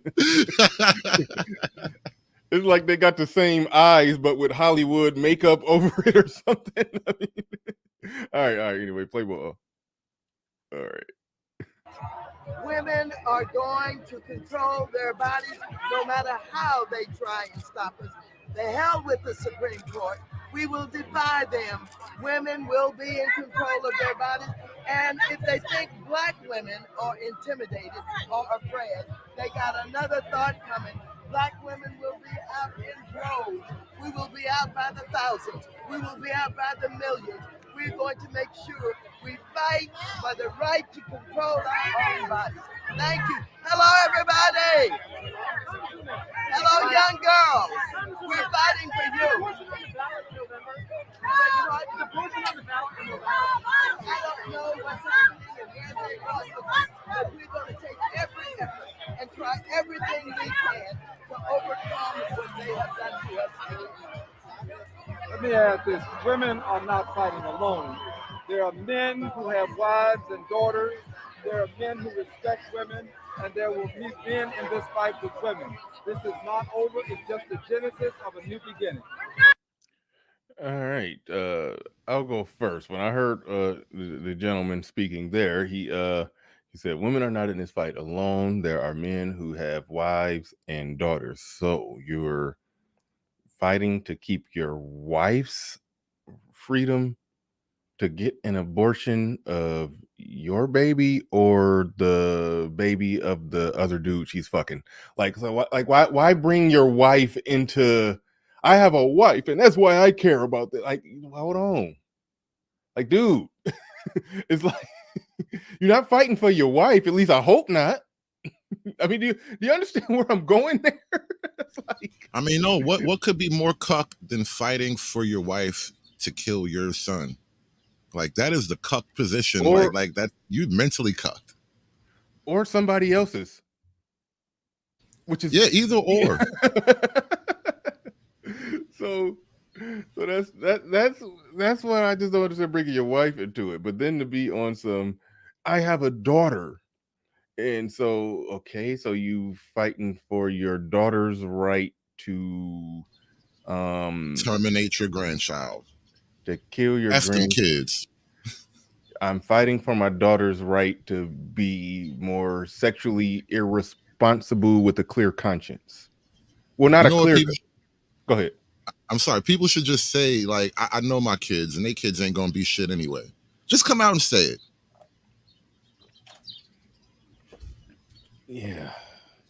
That's what it feels like you're heading for. Like, you're just gonna automatically cut them off at the knees. All right, well, you just assume that you know that these kids ain't gonna be shit. That's really what it seems like people are saying in the long run. Well, I look at it like this when I analyze this dude, and we'll get back to Maxine. When when I was on the pro-choice side of things, I understood the argument from purely a standpoint of, an unwanted pregnancy or unwanted child that's born. That's that's a higher percentage chance that turns into an abused child. A neglected child.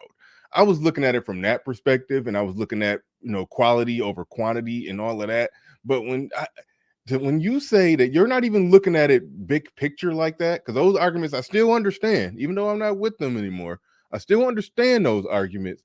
But when you personalize it, I have a wife and a daughter I'm fighting for. It's like, what the fuck? Like damn. It's like I can't wrap my mind around that shit. Like you basically saying either your wife or your daughter is going to make a fucked up decision. Granted, it's very possible your daughter will, but to say that your wife needs to be able to get an abortion if need be, that's a whole nother level of mind fucked. That it just is. It just is. And these people are fighting for the community, though, right? It's crazy. Let's go to your auntie Maxine, who personally disinvited you from the cookout. She said, if you think black women are going to be intimidated by this, you got another thing coming. She basically said black women will be out in droves and all of that. So what you got on that one? Where she's what you got on that? Sounds like an insurrection to me. It sounds like a call for political violence. No. Yeah. I wonder how many black women are going to wind up on the terrorist watch list. They're going to be like pro-abortion terror.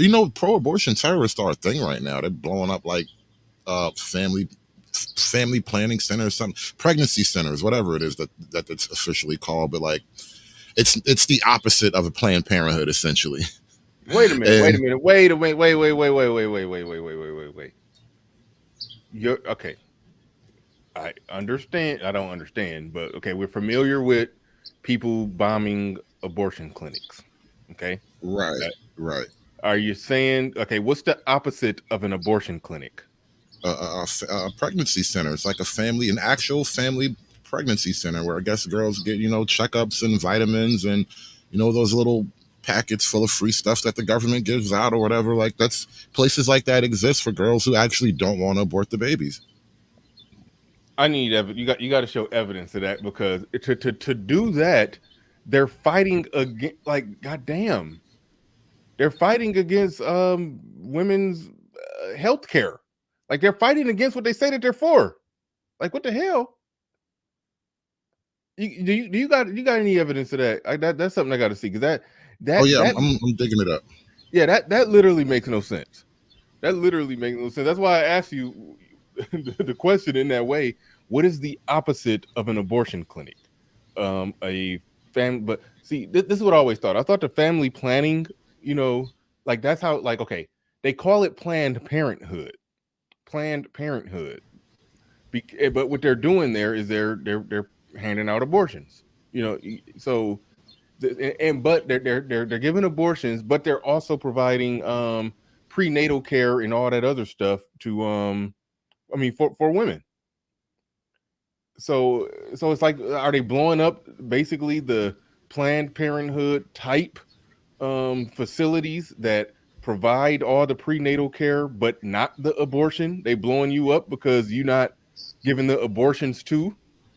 Like I don't understand it.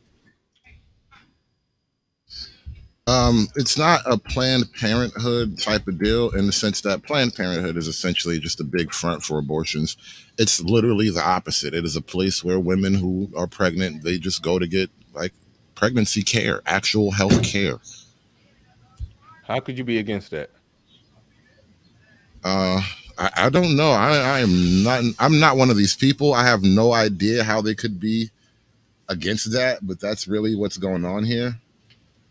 And you know how it is. The news doesn't really cover these things the way they cover other stories, but that is literally, Yeah, crisis pregnancy centers. All right, you want to share my screen for a second? Yeah, I You got just pulled it up. I just pulled it up. Let me get my comment down right there. Yeah. I joined a Patreon. A lot of the live shows, as y'all know, they go to straight to Patreon or members after they go off the air. So in case you miss it, and you want to watch the whole thing, become a patron or become a member. And while we at it, also make sure y'all go and subscribe to Hood Servative. Make sure you go subscribe to Hood Servative. Just type in the Hood Servative, it'll pop right up, or it's right there. You can just click on it right now and go subscribe right now while we're talking. And also drop him a Cash App too while we at it. But all right. By the way, speaking of Cash Apps, shout out to D-Rock Denton. He just sent me a $5 Cash App. Thank you for that. I need that money. All right, so what we got here? Oh, you asked for evidence. You wanted confirmation. I just yeah. Give it to me.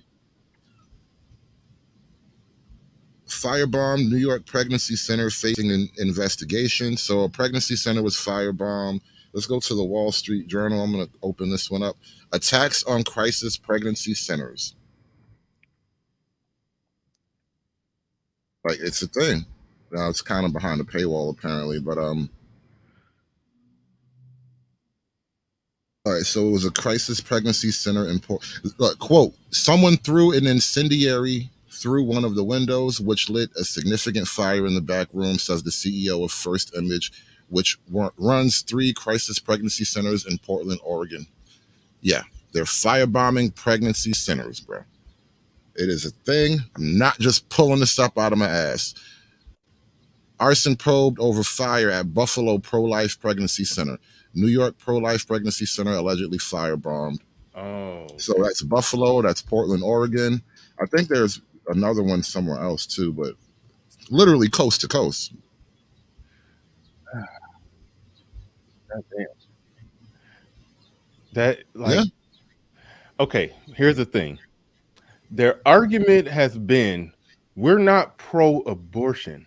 We're pro-choice.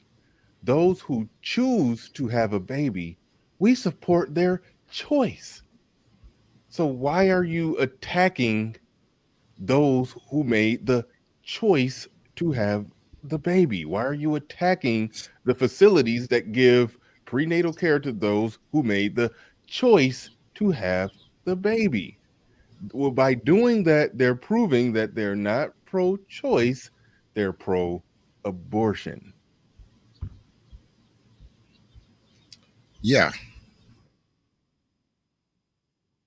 That's crazy. Wisconsin, Oregon, and New York. All right, so it's happened in Wisconsin, Oregon, and Buffalo, New York so far. That is crazy. Yeah, man, I tried to tell you, this is what's really going on. And like I said, the news doesn't really like to talk about this kind of stuff because, it makes their side look like, crazy baby murderers. But, it is what it is. Yeah. Oh, and by the way, while we got a slight break in the action, what do you think about Patrice O'Neal's statement that the woman it's not your body? It's the baby's body. Yo. He sounds so sincere. It's the baby's body. He's like, that's how you gotta sell it. But it's real though. Come on, if we're really going to be practical and logical about it, your body made another body.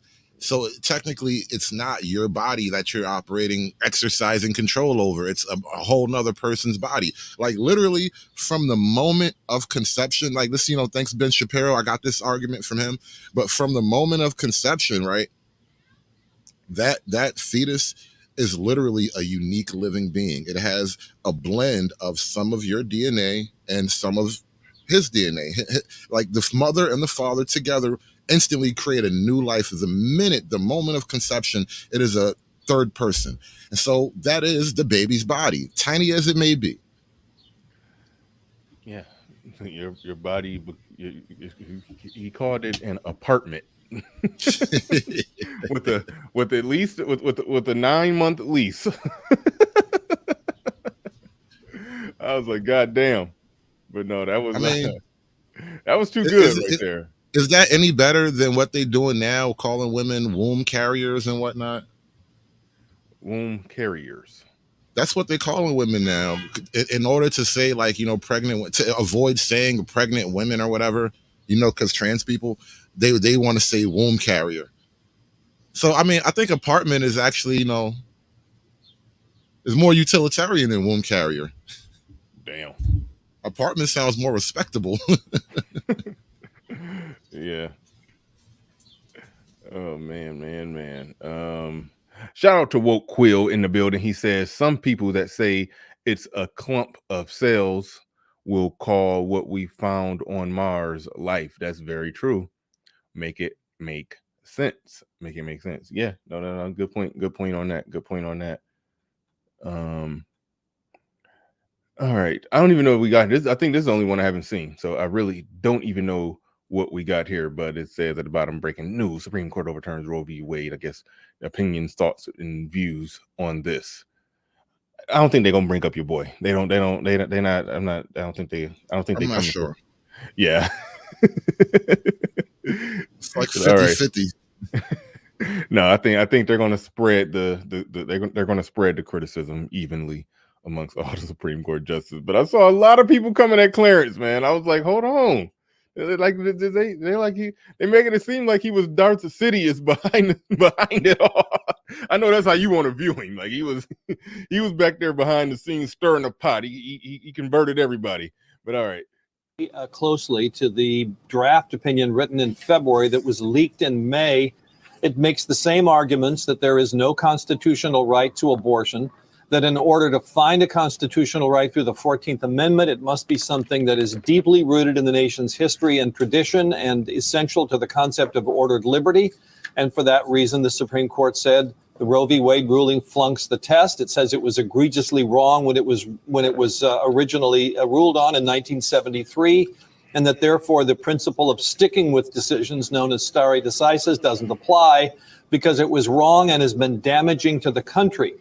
Now, on this question of whether the decision undercuts other decisions that have found a right to privacy, like Griswold for contraceptives, Lawrence for intimate relations, Obergefell for same-sex marriage, Justice Alito goes out of his way twice to say, make no mistake, we're ruling only on abortion, and it's different because it involves a potential life. And Justice Kavanaugh in his concurrence says much the same. He says, we're only deciding about abortion. We're not casting doubt on any of those other decisions. You're right that Justice Thomas says, nonetheless, he thinks the court should now look back at some of those other decisions. But Thomas is different. Thomas is different. He ain't like them white boys up there. He like, nah, bitch, we doing more. You don't like this? More. Yeah, they brought him up. I didn't think they was coming for him. It's all guns, all slings and arrows pointed at your boy. All slings and arrows are pointed at your boy. They coming for him. They like, how old is he? They trying to figure out. They be counting down the days to the Supreme Court justice die. They just be waiting for them Supreme Court justices, man. They seem like they just be living forever too. They all die at like 97. Like they. Nah, Clarence gonna be one of those old black niggas that outlive everybody. It's just gonna be him alone in his house making Supreme Court decisions when it's all over and done with. He's gonna outlast everybody. Yeah, he ain't going nowhere. He ain't going out without a fight. But yeah, no doubt. Where we at? Senators say the court can't have it both ways. It either has to stick with its logic about history and tradition, or it has to say that it only counts for abortion. You can't have it both ways. So I think that's a debate that's going to continue for some time. Some of those trigger law states depended on very quick action by the state attorney general to declare that the court had overturned Roe. So in 5 or 6 of those trigger law states, as of right now, abortion is illegal. The rest of them will follow suit. And ultimately, within, say, several weeks, up to 30 days, I think the rest of the 24 states that are likely to ban abortion will join them as well. So this decision doesn't ban abortion nationwide. It just removes it as a constitutional right, leaving it up to the states. And this is a first, Katie, because the Supreme Court in history has never before granted a widely recognized constitutional right and then taken it back. So this is historic in many ways. Yeah, right there. We taking it back. You thought you had a right? Nope, nah. No, it's over. It's my right now. Look at me. Look at me. These are my rights now. Oh man, when I was looking at those people out there with their signs up protesting and whatever, I just wonder how many of them actually understand that in their blue state that they live in, that they probably still will be able to, more than likely still will be able to get one. It's like I don't even think they get it. I don't even think they get it as he, broke it down, as we've been talking about, that yeah, it's illegal. It can't. It's not a national thing. The country can't just declare that something. I don't even think they get it. Timothy Blewett in the building says the hypocrisy of BLM and the liberals left. Why haven't the DOJ gone after these terrorists for attacking pro-life clinics? Nah, they ain't not gonna do that. They not gonna do that. That ain't gonna happen. That ain't gonna happen at all. I don't even see that almost happening. The pro-life clinics. I mean, put it like this. I mean, there's no other way to word it. The people that attack those pro-life clinics are on the same team as the BLM. So yeah. So no, it ain't happening. It ain't happening. It's hypocritical. Yeah, especially under the Biden administration. Why would you punish your own foot soldiers? You got to keep the wolves happy. Yeah, Michael, who is that? Carmichael in the building. Shout out to you with the Cash App. I do appreciate that. Came through on the Cash App, and I'm checking the Cash Apps right now. I appreciate everybody who's supporting the stream. Oh, more people hit me on the Cash App than what I thought, apparently. Charles Merchant in the building dropped a $20 Cash App. I'll say RJ Carmichael. Quit saying your government name out here, even though I don't think you care.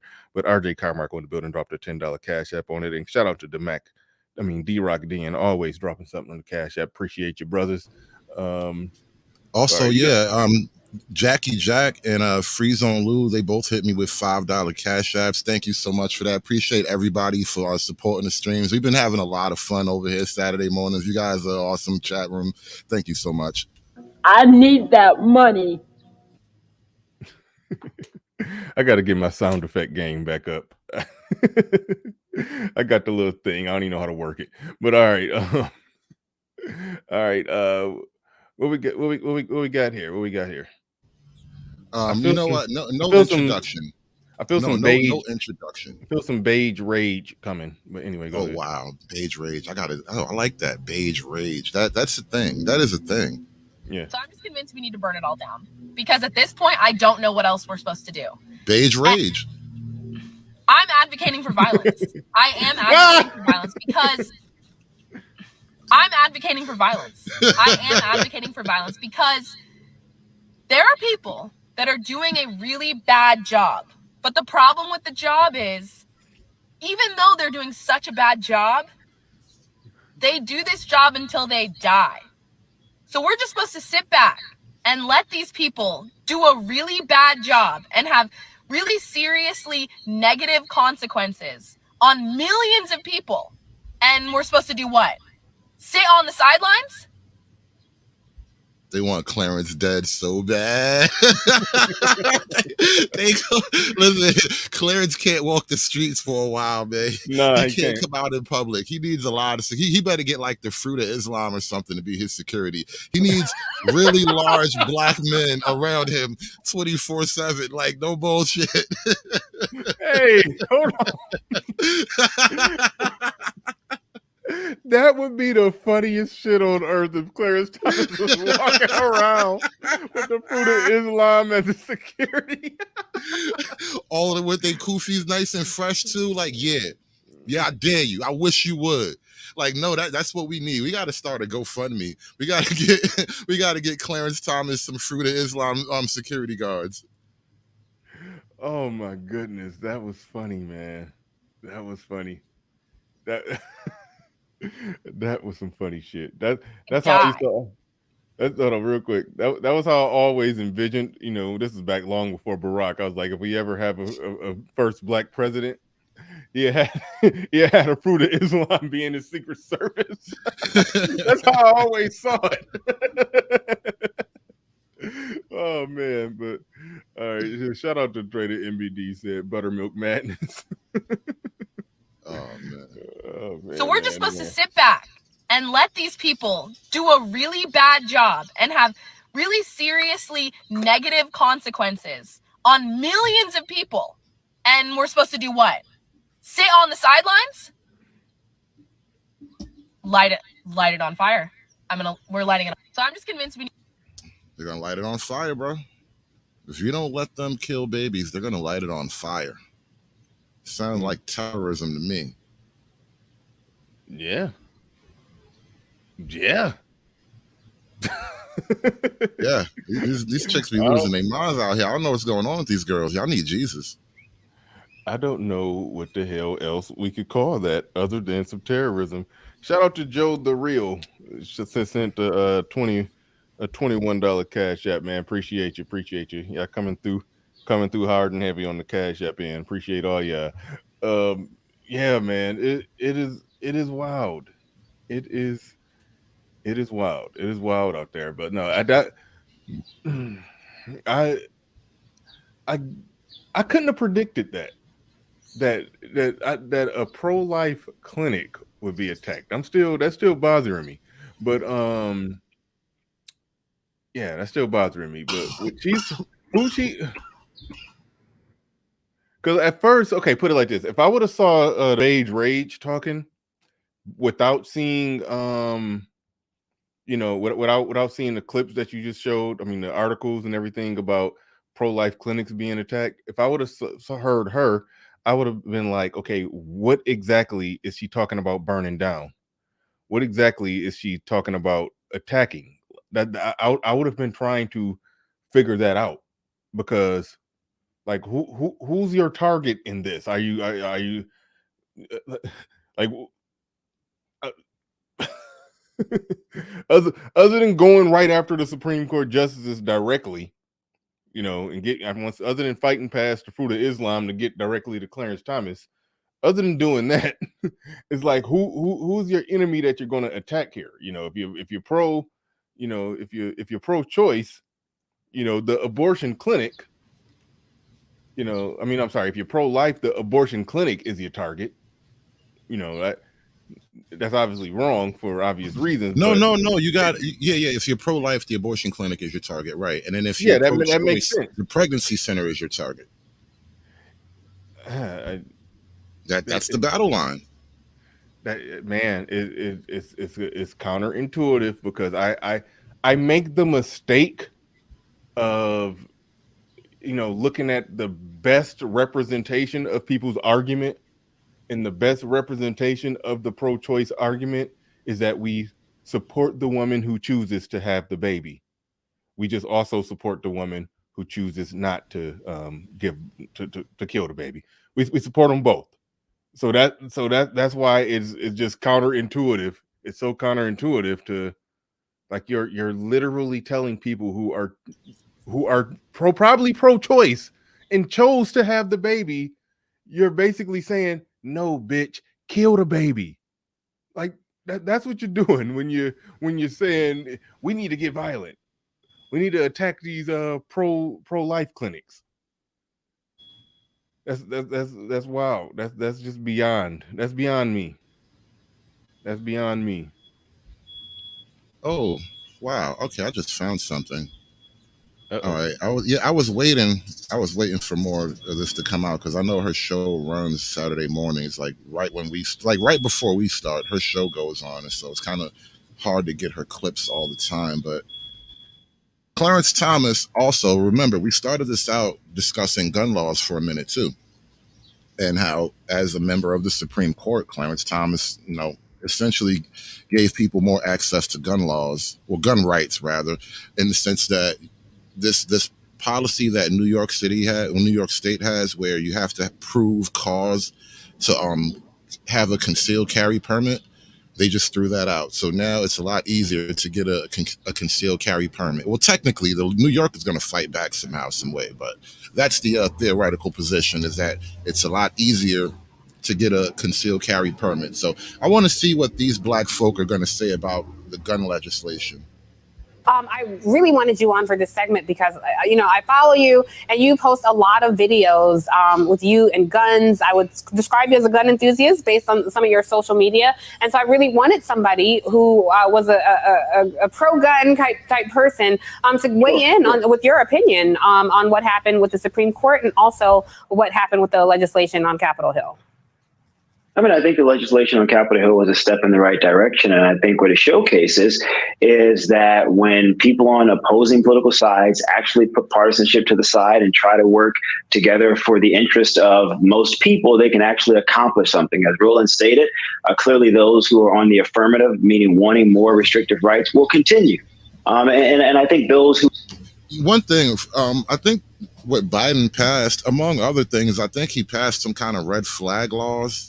And just in general, the concept of red flag laws should be threatening to men, because essentially, imagine it like this, because this is literally how it works. If you get like any domestic kind of situation, they confiscate your guns immediately. Whether or not the situation works itself out later, they take your guns. So your girlfriend or anybody close to you can just be like, you know what, this guy's kind of sketchy. He's been acting weird lately. I think he's a threat. And then now you kind of have to explain yourself to the law, and they'll probably take your guns no matter what. That's a red flag law, essentially. Wow. Yeah, I can't get jiggy with that. Who are against it will probably continue to fight for why they don't want to see an increase in restrictive gun measures. But I think it was a good piece of legislation. Incentives for red flag laws for states that decide to implement them, more funding for mental health, closing the boyfriend loopholes for domestic abusers. Those are all very, very positive things. As it pertains to the New York case and the Supreme Court's ruling on it, I personally think it was the right decision. And I never understood why New York didn't attempt to make less restrictive laws to avoid this. There was a previous court case that almost went to the Supreme Court a couple of years ago out of Maryland.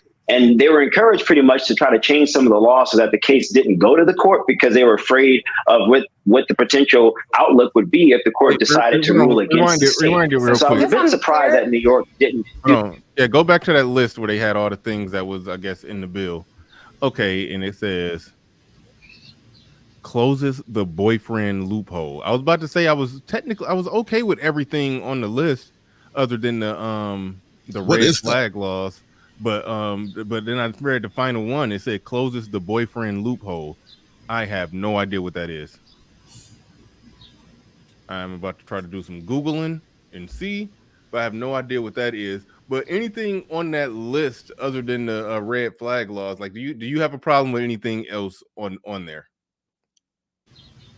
I don't know what child and family mental health services really entails, and it's kind of vague, and I don't really care for it on its own, so cast that out. Strengthens background checks for buyers under age 21.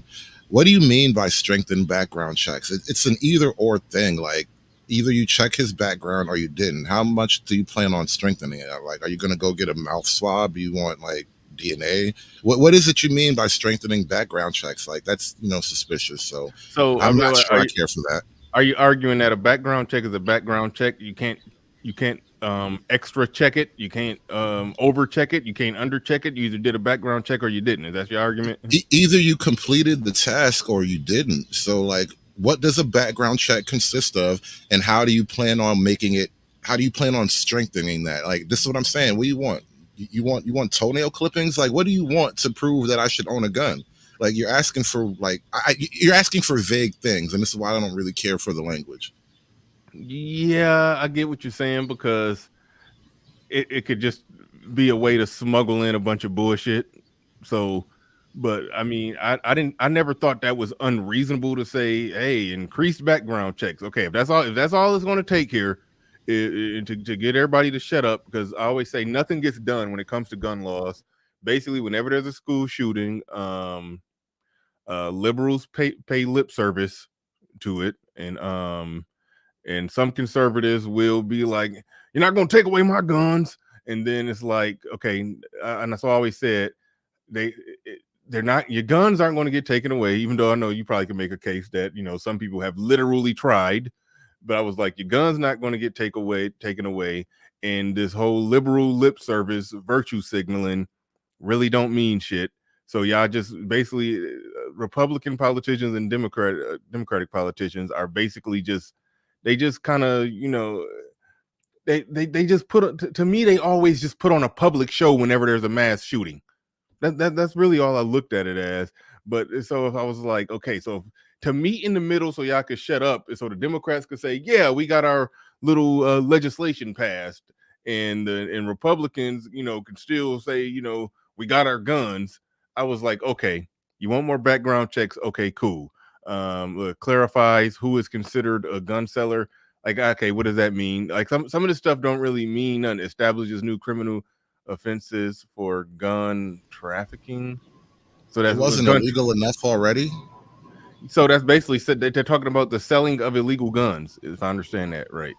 Yeah, essentially moving guns across state lines and whatnot. But yeah, you already couldn't do that. Yeah, right. It wasn't illegal enough. You're gonna make it more illegal? Like, ooh, scary. So that's why I'm saying I don't got that much of a problem with anything that's in here, because I think, some of it, a lot of it is just lip service, just so they could say, look, we did something. It was some dead children. Look what we did to help.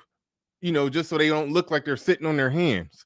But overall, I don't see what any of this is. But so at the end of the day, I don't got a problem with none of it, because I just don't see it as anything. I'm trying to find out what the hell that boyfriend loophole is, and I got a long ass article that I can't read the whole thing on the air. But so I'm trying to find just a concise definition. So I'm still working on that. But okay, what is a crisis intervention program, and how is that supposed to stop like mass shootings? What do you mean by crisis intervention programs? Are these like those violent stoppers that walk around some of the communities out there? Is this midnight basketball? You're going to open up more rec centers? Or you're going to take kids on field trips? Like, what do you mean? I think that they mean in that one is that okay, a crisis intervention programs, I think, and they got red flag laws in there. So just reading that, not understanding what it is, what I say, if somebody shows any signs that that is common with the mass shooters that have actually shot people, if somebody shows any signs that is common with that, let's have more programs to send them just in case, just so somebody could make sure that little Timmy isn't building a bomb in his bedroom. That's how I look at that. And if they sending little Timmy in to make sure that he ain't planning on killing his classmates just to talk to him, I ain't got no problem with that. Whatever. Like, so that's why I'm saying I don't have a problem with this, but I do want to know what that boyfriend loophole is. And you did explain what the red flag thing is. You saying they could take your guns because there was a dispute between you and your girl? Well, yeah, that'd be the most common interpretation, but also like generally anyone could sort of just say that, I think you're a threat. Like that's what I don't know that there's a restriction on who can put out like a claim against you. So basically anyone can say that you might be a threat, and then now you have to go deal with this whole situation. Okay, so it sounds like your problem with that is that it's some potential wording in there where anybody could basically say, hey, Joe Smo crossed the street. He kind of, twitch a little bit when he get angry, and And yeah, I think he's a threat for a mass shooting, and we got to take these threats serious now, right? So Joe Smo, who got a little slight twitch, going to be getting his guns taken. So it's like, so it's some, is it that it's some coded language in there that allows them to take your guns without saying that, nigga, we coming for your guns, basically. Is that so? Well, think of it like this. Imagine a world where just by sheer process of, legal adjudication, the majority of legal gun owners are now women. Okay. Because, men are scary and we can't trust them with guns. Hold on, what do most gun owners being women got to do with with this? Well, because they're gonna be taking men guns. Yeah, over time. men are Okay, scary. Yeah, eventually it's just going to be a majority of women gun owners because women will be calling. Like your girlfriend can call the authorities and have you red flag, but men are less likely to do that. So the women will keep their guns, and the men will have to explain to the cops why they should be able to have their gun rights. That's going to be the situation that it creates. Yeah, and I don't think it'll blow over very well if men tried to abuse the law to try to yeah. These men don't want us to have guns. you can't be trying to disarm this little bitty old woman. How that look, your big 6'2" ass trying to make sure your little 5'2" girlfriend is disarmed. You're gonna tell me she's a threat to you, sir? Really? Like, come on. Yeah. So yeah. Okay. So the devil is in the details. We haven't read it all from top to bottom. It's probably 1,000 pages long. Who knows? But the devil is more than likely in the details. But so we'll see with that. Okay, it would close the so-called boyfriend. I'm reading now. It would close the so-called boyfriend loophole in a law that prevents people convicted of domestic abuse from owning a gun. Oh shit, that's right where we what we was talking about. The boyfriend loophole is related to people who've had previous domestic situations. Mm-hmm. It will prevent them from owning a gun. Now, what I do in that situation, and this is where men got to get on their shit. This is where men got to get on their shit because this data here that I always pull out, we're in listen, like I always say. 84% of relationships non-violent. That's the big Pac-Man thing. 16% of them there is violence. You got that clip ready. Look at that. Yeah. Bam. Yeah. 16% of them, 16% of relationships, there is violence. All right. 58% to the left there is bidirectional. Both people are violent, which means, men, you could have a case on that woman to where she can't own a gun. And now the unidirectional violence, where it's just one person being violent, 66% of that is women being violent, which means we are more advantaged if we use, or dare I say, abuse the law. we could more disarm them than what they can disarm us, given the data on domestic violence. But because they know men don't report domestic violence like how women report domestic violence, they know that it's going to cause men to be disarmed and women to be armed. That's what's going to end up happening. But the data shows that if men wanted to abuse the new law, they could at a higher rate than what women could abuse the new law. So, fellas, call the police on your girl. if she get mad, she slap you, she take the drink and splash it in your face. Yeah, get it on the record. Get it on the record. You never know when you may need to disarm her. But anyway, I'm laughing, but it's not funny because the implications of that law is that, like you said, and you always take it to its logical and dark conclusion that if there's laws in place that say that somebody who was previously involved in domestic violence can't own a gun because they may use it on their partner, that's going to that's going to be another way to disarm men, to where this guy, who I'm not advocating or condoning him, hitting on his woman, but the fact of the matter is he hit his woman. Okay, that was bad. Punish him to the full extent of the law. Okay, we get it.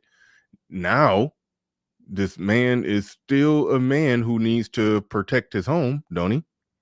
He needs to protect himself, don't he? So no, I mean he's bad. You disarm this man because he hit a woman in that house, and then somebody break into that house. You've disarmed him from protecting the women and children in the house now. Like, so that turns into a weird thing. When you disarm somebody, when you say that somebody can't, bear arms because of a previous domestic violence situation. But what I'm saying is, if that law is going to disproportionately disarm men, and a lot of this stuff coded in there, like the red flag laws, that don't got nothing to do with domestic violence. Even though domestic violence could be one of the red flag laws, could be one of the red flags, but anything could qualify as a red flag. Anything can qualify as a red flag. So that's going to be used to take guns away from men. So you are right when you follow it to the logical conclusion that in 20 years of these laws, we could end up in a situation where more women are armed and less men are armed. We can end up in that situation given these laws. So yeah. The matriarchy is going to be bulletproof and armed to the teeth in the future. Yeah. Who's going to be rough out here, man? Y'all better pay attention. Y'all just got to pay attention is all I'm saying. Yep.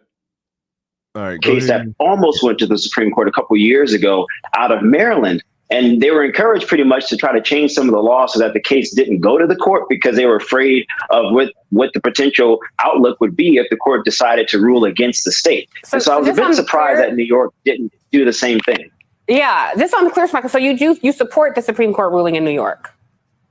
Yeah, I do. I think people should have a right to carry firearms concealed. I'll give you an example. The largest group of new gun owners in the country are African American. Black women in particular are leading the charge, in part because of domestic racial terrorism, because of concerns and fears about state-sanctioned violence against Black people, i.e. the police. And so more Black people are buying guns, and more Black people are getting training to carry guns. And I don't want there to be laws in place making it more difficult for the most vulnerable population in the country to protect themselves. Shout out to Clarence Thomas. Ladies, you can thank Uncle Clarence, all right? You got to close your legs, but you get to be strapped now. I think that's a fair deal. Because you know why? There's this thing going around on the internet, on Twitter. You know how Black Twitter is. But some girls are saying like, oh, you just say no and they're going to try and take it anyway. Well, okay, here's a gun. I think that's a fair trade-off. If you're worried that saying no means they're just going to try and take it, okay, here's a gun. Yeah. Uncle Clarence did that for you, ladies. Uncle Clarence loves you. Oh shit. That's gangster though. Listen, Uncle Clarence said, "Listen, if you're scared, here's a gun." Like, what more can you ask for from a Black man? He out there arming Black women. He is giving Black women more defensive capability right there. Like, come on, in a nutshell, that's everything. Yeah. I'll definitely give it that. But that's oh man. But listen, we are at, I don't know if you got anything else on this one, but we get past the 2-hour mark. We can wrap this bad boy on up. This was definitely a good one. I don't know. Do you got anything else? Are we good? One last thing. All right, yeah, let's do one more. All right, yeah. Pull one more clip up because, like I said, it was stuff I was just getting access to here, but apparently this is going to affect Black women more. That is an interesting thing that they mentioned, Black women buying more guns. I don't know if that means that Black women are more Black women own guns than Black men own guns, or there's a lot of Black men who own guns who got to own them off the record because they got a record. So and black women are able to legally own more guns than black men. So well, actually, I no. don't. This next clip is actually going back to abortion, as in abortion. This abortion ban is going to affect black women more. That's the next clip I'm pulling up. I'm sorry, I just was going back and forth between subjects. Oh no, it's cool. But of course, an abortion ban will affect the people that get the most abortions. Jay, a story to tell in the building. And thank you, Jackie Jack, for letting me know I missed the super chat. Says, what do you say? The people who are pro-life should be placed in a raffle and be placed in a draft to foster a kid. I don't understand that response. All right, here's the thing, right? If I say I'm pro-life, that means I don't believe you have the right to just terminate a life because you didn't feel like it. Like you just didn't feel like having a baby or whatever the circumstances are. Like you didn't want this life in you. I don't know how I automatically become responsible for the life you produce. Because that's essentially the argument. It's like, well, if you don't let me kill it, you got to give me money for it. Like that's a hostage taker's argument. No, if you Either don't let me give kill me it, money. if you don't let me kill it, you got to raise it. That's what. Well, that's you just up the game a little bit. I'll give you that. That's a little bit more, at least someone stays alive in that scenario. So you're doing better, but it's still the same argument where somebody else has to be responsible for the life that you produced. Like, no, it is an issue of responsibility. Ultimately, you created a life. Now you have to see this through. Yeah, thank you for the super chat. Appreciate that. I do disagree with your logic on that one. But thank you for the super chat. There's a question that I want to kind of pose while we just got another minute here. Do women consider children as like punishments for having sex? Because that's another argument that I've been hearing floating around. It's like men only want them to make the women keep the baby as a punishment for having sex. Like that's the basic argument that, men only want to end abortion so that women can be punished by having children. And I'm like, well, that means you think children are punishment. And I'm curious as to how, like, is that an actual thought going around with women? Damn. Yeah, I mean, I think they look at it like that. I don't think that men who are pro-life look at it like that. One thing that your question just made me want to know the answer to this question, like what percentage of men are pro-life versus what percentage of women are pro-life. I'm about to look that up right now. But no, that's an interesting rhetorical question you threw out there. But you can go ahead and roll that not so beautiful being footage while I look this up. The South, period, has a larger population of Black and brown women. And so we're going to feel the loss at a much harsher. I want to consider this for a minute here. You see these numbers now. There's an argument behind these numbers. They're expecting the maternal mortality to increase.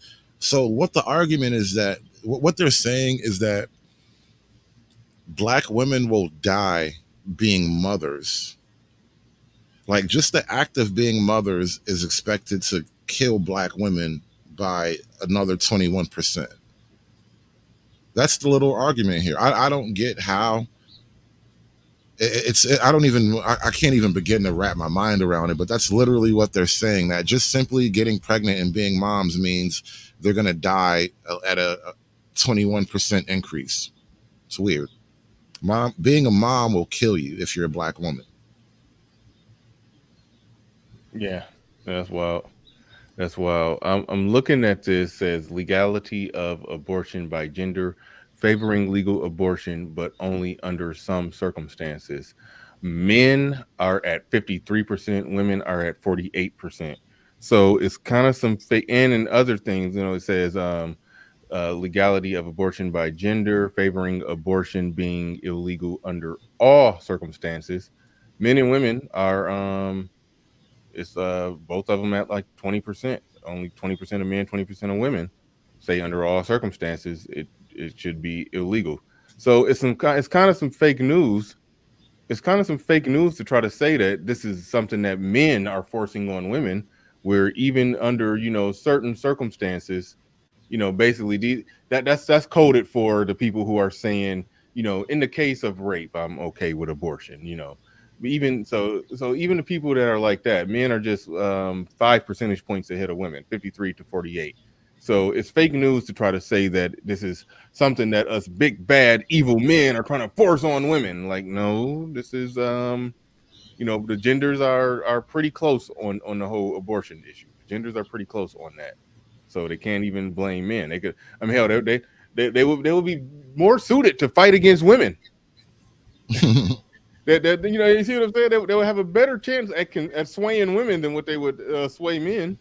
So that's really where their fight got to be, trying to convince other women, if anything. But anyway, on that one, let's go ahead and roll it. Harsher rates in white women. And so, yesterday when all this was much harsher, we're going to feel the loss at a much harsher rates in white women. And so, yesterday when all this was going down, I was getting all kind of DMs and messages from all over, and women were frantic. They didn't know, they were like, I didn't know that this is really what it was going to be. How am I going to get my appointment? I had an appointment. I don't know, this is catastrophic because the Supreme Court stripped us of a fundamental right. And this is the first time in its history. I don't understand how it's fundamental when you only got it like 50 years ago. Like fundamental rights seem to be old, like first rights, not the new rights you just gave. Yeah. No, agreed. And so this means for Mississippi women and girls and pregnant people that they're going to have to travel across country, just like Amy said.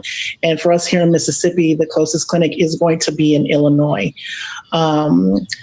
Damn.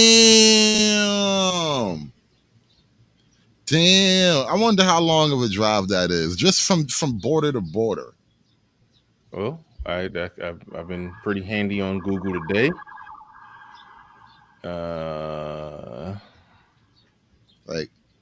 And then you're not just driving to like Illinois, you probably got to drive to like West Side Chicago. Like, you're not just going to the state line, like you got to drive up into Illinois to get to the one abortion clinic.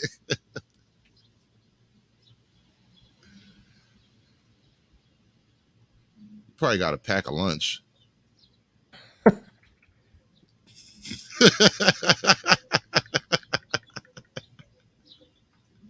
Right. No, you know what I was just thinking? I know this is so wrong. I shouldn't even, but still, I'm gonna do it. 9 hours and 37 minutes. Oh, wow. You're going to be sitting there for a long time. That's a long time to sit and contemplate what you've done. That is just, and you know what? That whole time, I hope like you just randomly happen to sit like sitting next to a nun or a priest on the bus. Like, just randomly, that's just who sits on the bus next to you for this 9-hour ride. Like, hey, hello, my child. Here's let's go somewhere dark. Here's during that 9-hour and 37-minute ride, I wonder, if you counted how many times the baby kicked during that 9 hours while you're on the way to go kill it. He was fighting the whole way. He was fighting the whole damn way. It was like, Mama, no. Maybe if I kick her in her uterus, she'll stop. Like,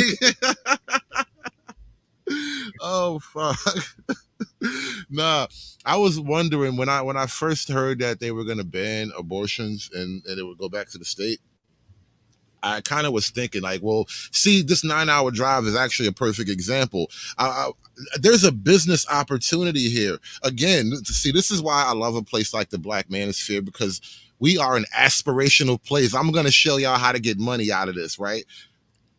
You could start a charter, not just a charter bus. It's like a dedicated service. So, the cushions, like you get one of those nice, small, short buses. You can carry like 8-10 people max. And, it'll be nice, soft chairs. You know, might maybe get you some alcohol because, like, who gives a fuck? And you know, put a little pole in there or something like that in case, you know, y'all get bored on the way. Play some music, you dance, whatever. Like, we're gonna start a nice service. Might even like put you up in a hotel room for the night because, you know, you got to recover, you got recuperation and all that. So for like a nice flat fee of, let's say, you know, 15, no, let's say 1,700. For about 1,700, we'll drive you up there, we'll put you up for the night, and then we'll drive you back home. All inclusive, you know, get you a nice continental breakfast in the morning. I think we got us like the makings of an opportunity. I got to work out the details, but I think I might come together. Like, I got to put together a business plan. You're trying to get in the abortion business. No, I am not a provider. I'm a facilitator. I'm a middleman. Like, I bring people together. I don't actually kill, babe. What do you think I am? What kind of person do you think I am? I don't actually kill them. No, what's wrong with you? Oh man, that's some funny shit. Christian Hutchison in the building. I think he super chatted right on cue with what you were talking about. He says, "Sounds like we can make some money opening hotels with doctors' offices on site, located inside certain states on freeways." I see where your mind is going. Actually, that might cut into some of your business if you start opening up clinics on freeways. To abortion clinics on freeways. So yeah, so that will cut into your business. He'll never get the zoning. It's a nice idea though. You'll never get the zoning right. Like on a freeway. No. Yeah, they can't stop you from just traveling. You know that you can actually. No, now that you mention that, so imagine you're the blue state who's like pro-abortion. You're going to actually start making it, you know, you're going to facilitate the service essentially. So maybe abortion clinics will pop up right at the state line. It'll just be like a drive-through. I can definitely see Planned Parenthood getting in the charter bus business and just start shipping, you know, chicks off. And I see my mind goes in horrible places because I'm imagining the chick that decided at the last minute that she wanted to get on the focus bus. On the money. Focus on the money. Don't worry about that part. Hear me out. She like 8.5 months pregnant and then got on that damn bus. Fucking water them broke and she trying to hide it and shit. She's sitting there on the bus trying to keep the baby on that 9-hour ride from Mississippi to Illinois, trying to keep the baby in so she could go. Bro, see, nah, we have to have a cutoff. There got to be a cutoff because well, there are places that give like, wow, yeah, wow. Wow. It's gonna be some women who are a whole damn 9 months pregnant trying to make that 9-hour and 37-minute ride without having the baby. Like, quit hitting all these damn bumps. Like, that's why I told you we got to make the chairs nice and soft. Look, beds. There'll be places where you can actually lay down, you know, on your side, and you know you don't have to worry about the bumps too much. Nah, man. They gonna be riding that bumpy ass 9-hour and 37-minute ride, trying not to have the baby on the damn bus. No. For later, for women with later pregnancies, you just they gotta pay a higher premium, and then you know you can get you like the van with the big space so you can lay down and all that. Give you a little bucket in case you have a premature evacuation, and you know. And, you know, no refunds.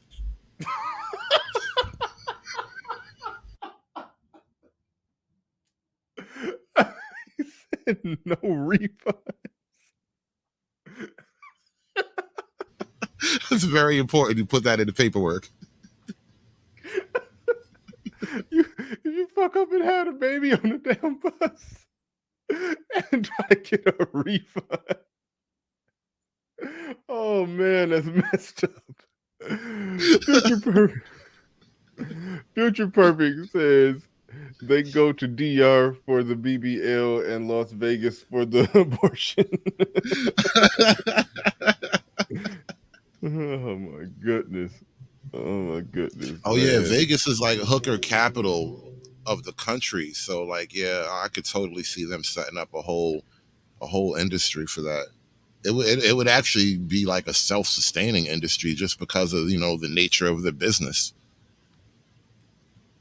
Yeah. Oh man, goddamn. Thank you for that super chat. Appreciate that. All right. We didn't even make it to the end of this one. Go ahead, let's roll the rest. Right over the border of Tennessee, and closest clinic is going to be in girls or pregnant people that they're going to have to travel across country, just like Amy said. And for us here in Mississippi, the closest clinic is going to be in Illinois. Right over the border of Tennessee and Missouri.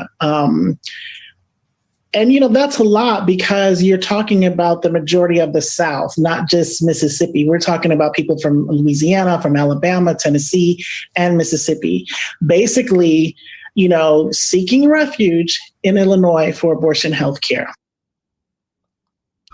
You know what's crazy about that? Technically, the South, like all that cluster between like Texas and Florida, that's the majority of the Black population. That is interesting. The most red states are the most Black, it seems. It's an interesting dynamic, no doubt. But yeah, man, you about killed me with that one. Hey, listen, everybody got to put some respect on my man Clarence Thomas' name. You see how they coming at him today. Look, this is the face of the man that made these hoes act right, all right? Just mark my words. Today will be the day you remember this face, all right? He made these hoes act right. Clarence Thomas is out there fighting the good fight. Quietly, though. He don't got a podcast. He don't lead a group. He don't got none of that stuff. He just makes the laws. That's power. Yeah, he Darth Sidious on back there on their ass. Jackie Jet. He didn't make the laws. Let me correct myself. He didn't make the laws. He took their rights away. Yeah. Yeah. I just forgot that fast. There's a Black woman on the Supreme Court. She ain't do nothing. She ain't do shit. What? Say something. Eat the cake. You saying when they be having their little meetings, he be looking over her at the table. He be looking at her over the table like Mr. in that scene. Sing the song like I told you, Ketanji. Sing the song like I told you, Ketanji.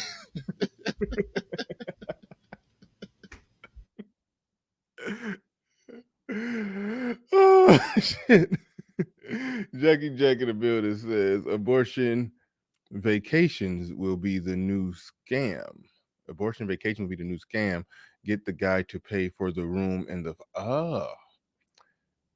that is already. I was watching something. What was that? I think that might have been that full Patrice O'Neal clip where the other guy that was on there, the other brother that was on there, was saying a woman tried to get him to pay for an abortion, and then he asked her how much. I don't know how much abortions cost in the 90s. This was in the 90s or bare minimum early 2000s, but it looked like the 90s. And he was like, she told me $1,500, and he was like, wait, could you even prove that you're pregnant? But like, so I think that I need money for an abortion. That's been a hustle. But if you were never pregnant and the money is, you spend the money that they give you, that the dude and gave you the money, you know, her hair done and she got a new outfit. Oh, you paid for the abortion though, trust me. You know, it's like, so I think that's been a hustle. But thanks, Jackie Jack, for the super chat. Do appreciate that. Appreciate everybody who have supported the stream. Everybody who's either hit the super chat, Cash App, like, shared, subscribed, or watched in indifference. I do appreciate each and every one of you. Shout out to my man Freedman's Journal, came through with a $20 Cash App. Yeah, I went hard and heavy on the Cash App today. I do appreciate that. Make sure y'all subscribe. To Hood Servative. Don't forget to drop something on his Cash App as well. Support all the brothers who put in this work. But like with that said, y'all, I appreciate each and every one of you. Appreciate each and every one of you. RM, drop the link to one of my pre-records, the one with the girl talking shit about her daddy on Father's Day. Go ahead and drop that one in there. Y'all go and check that one out. Try to get that one back in the algo. If you haven't seen it, go check it out and hit the like button. I don't even know what Hood Conservative is drop. What you dropping right there? What is that? Hello, mic check 1 2. Oh, that's just my link. Actually, I wanted to say now. I got to Yeah, say, yeah. Make sure y'all hit that link. Go subscribe to Hood Conservative as well. My what main else you channel want to say as we get out of here? My main channel is down for 2 weeks because, you know, I'm in a bad boy. YouTube always gives me strikes. So my backup channel is up. I kind of tweaked it a little bit. You notice I shortened the name and I switched the name on the backup channel. So the American Dystopia is pretty much over. Just subscribe to the other Hood Conservative channel. And that's what you got right there in the chat. Okay, cool. Y'all go subscribe to the backup channel. Yeah, you could tell from his commentary that YouTube don't like him. Just, you know, he don't got like little big Nate problems yet, but he in that ballpark. So yeah. Y'all make sure y'all go subscribe, support brothers in this space. And with that said, everybody, we are up out of here. Hold on. I don't see that. Hold on. Wait. See, I got to do this. 1 second. Wait for it. Dun, dun, dun, dun, dun, dun, dun, dun, dun, dun, dun, dun. I was trying to be quick with the trigger. All right, y'all go check out that video. That's my last video of the girl, the little 8-year-old girl going off on her dad on Father's Day. If you haven't seen that one already, go and check that one out. Let that be the link you click to leave out of here. Don't just X off of the show. Just click that link that you see right there on the screen and let that be your doorway out of here. And with that said, everybody, we are out of here.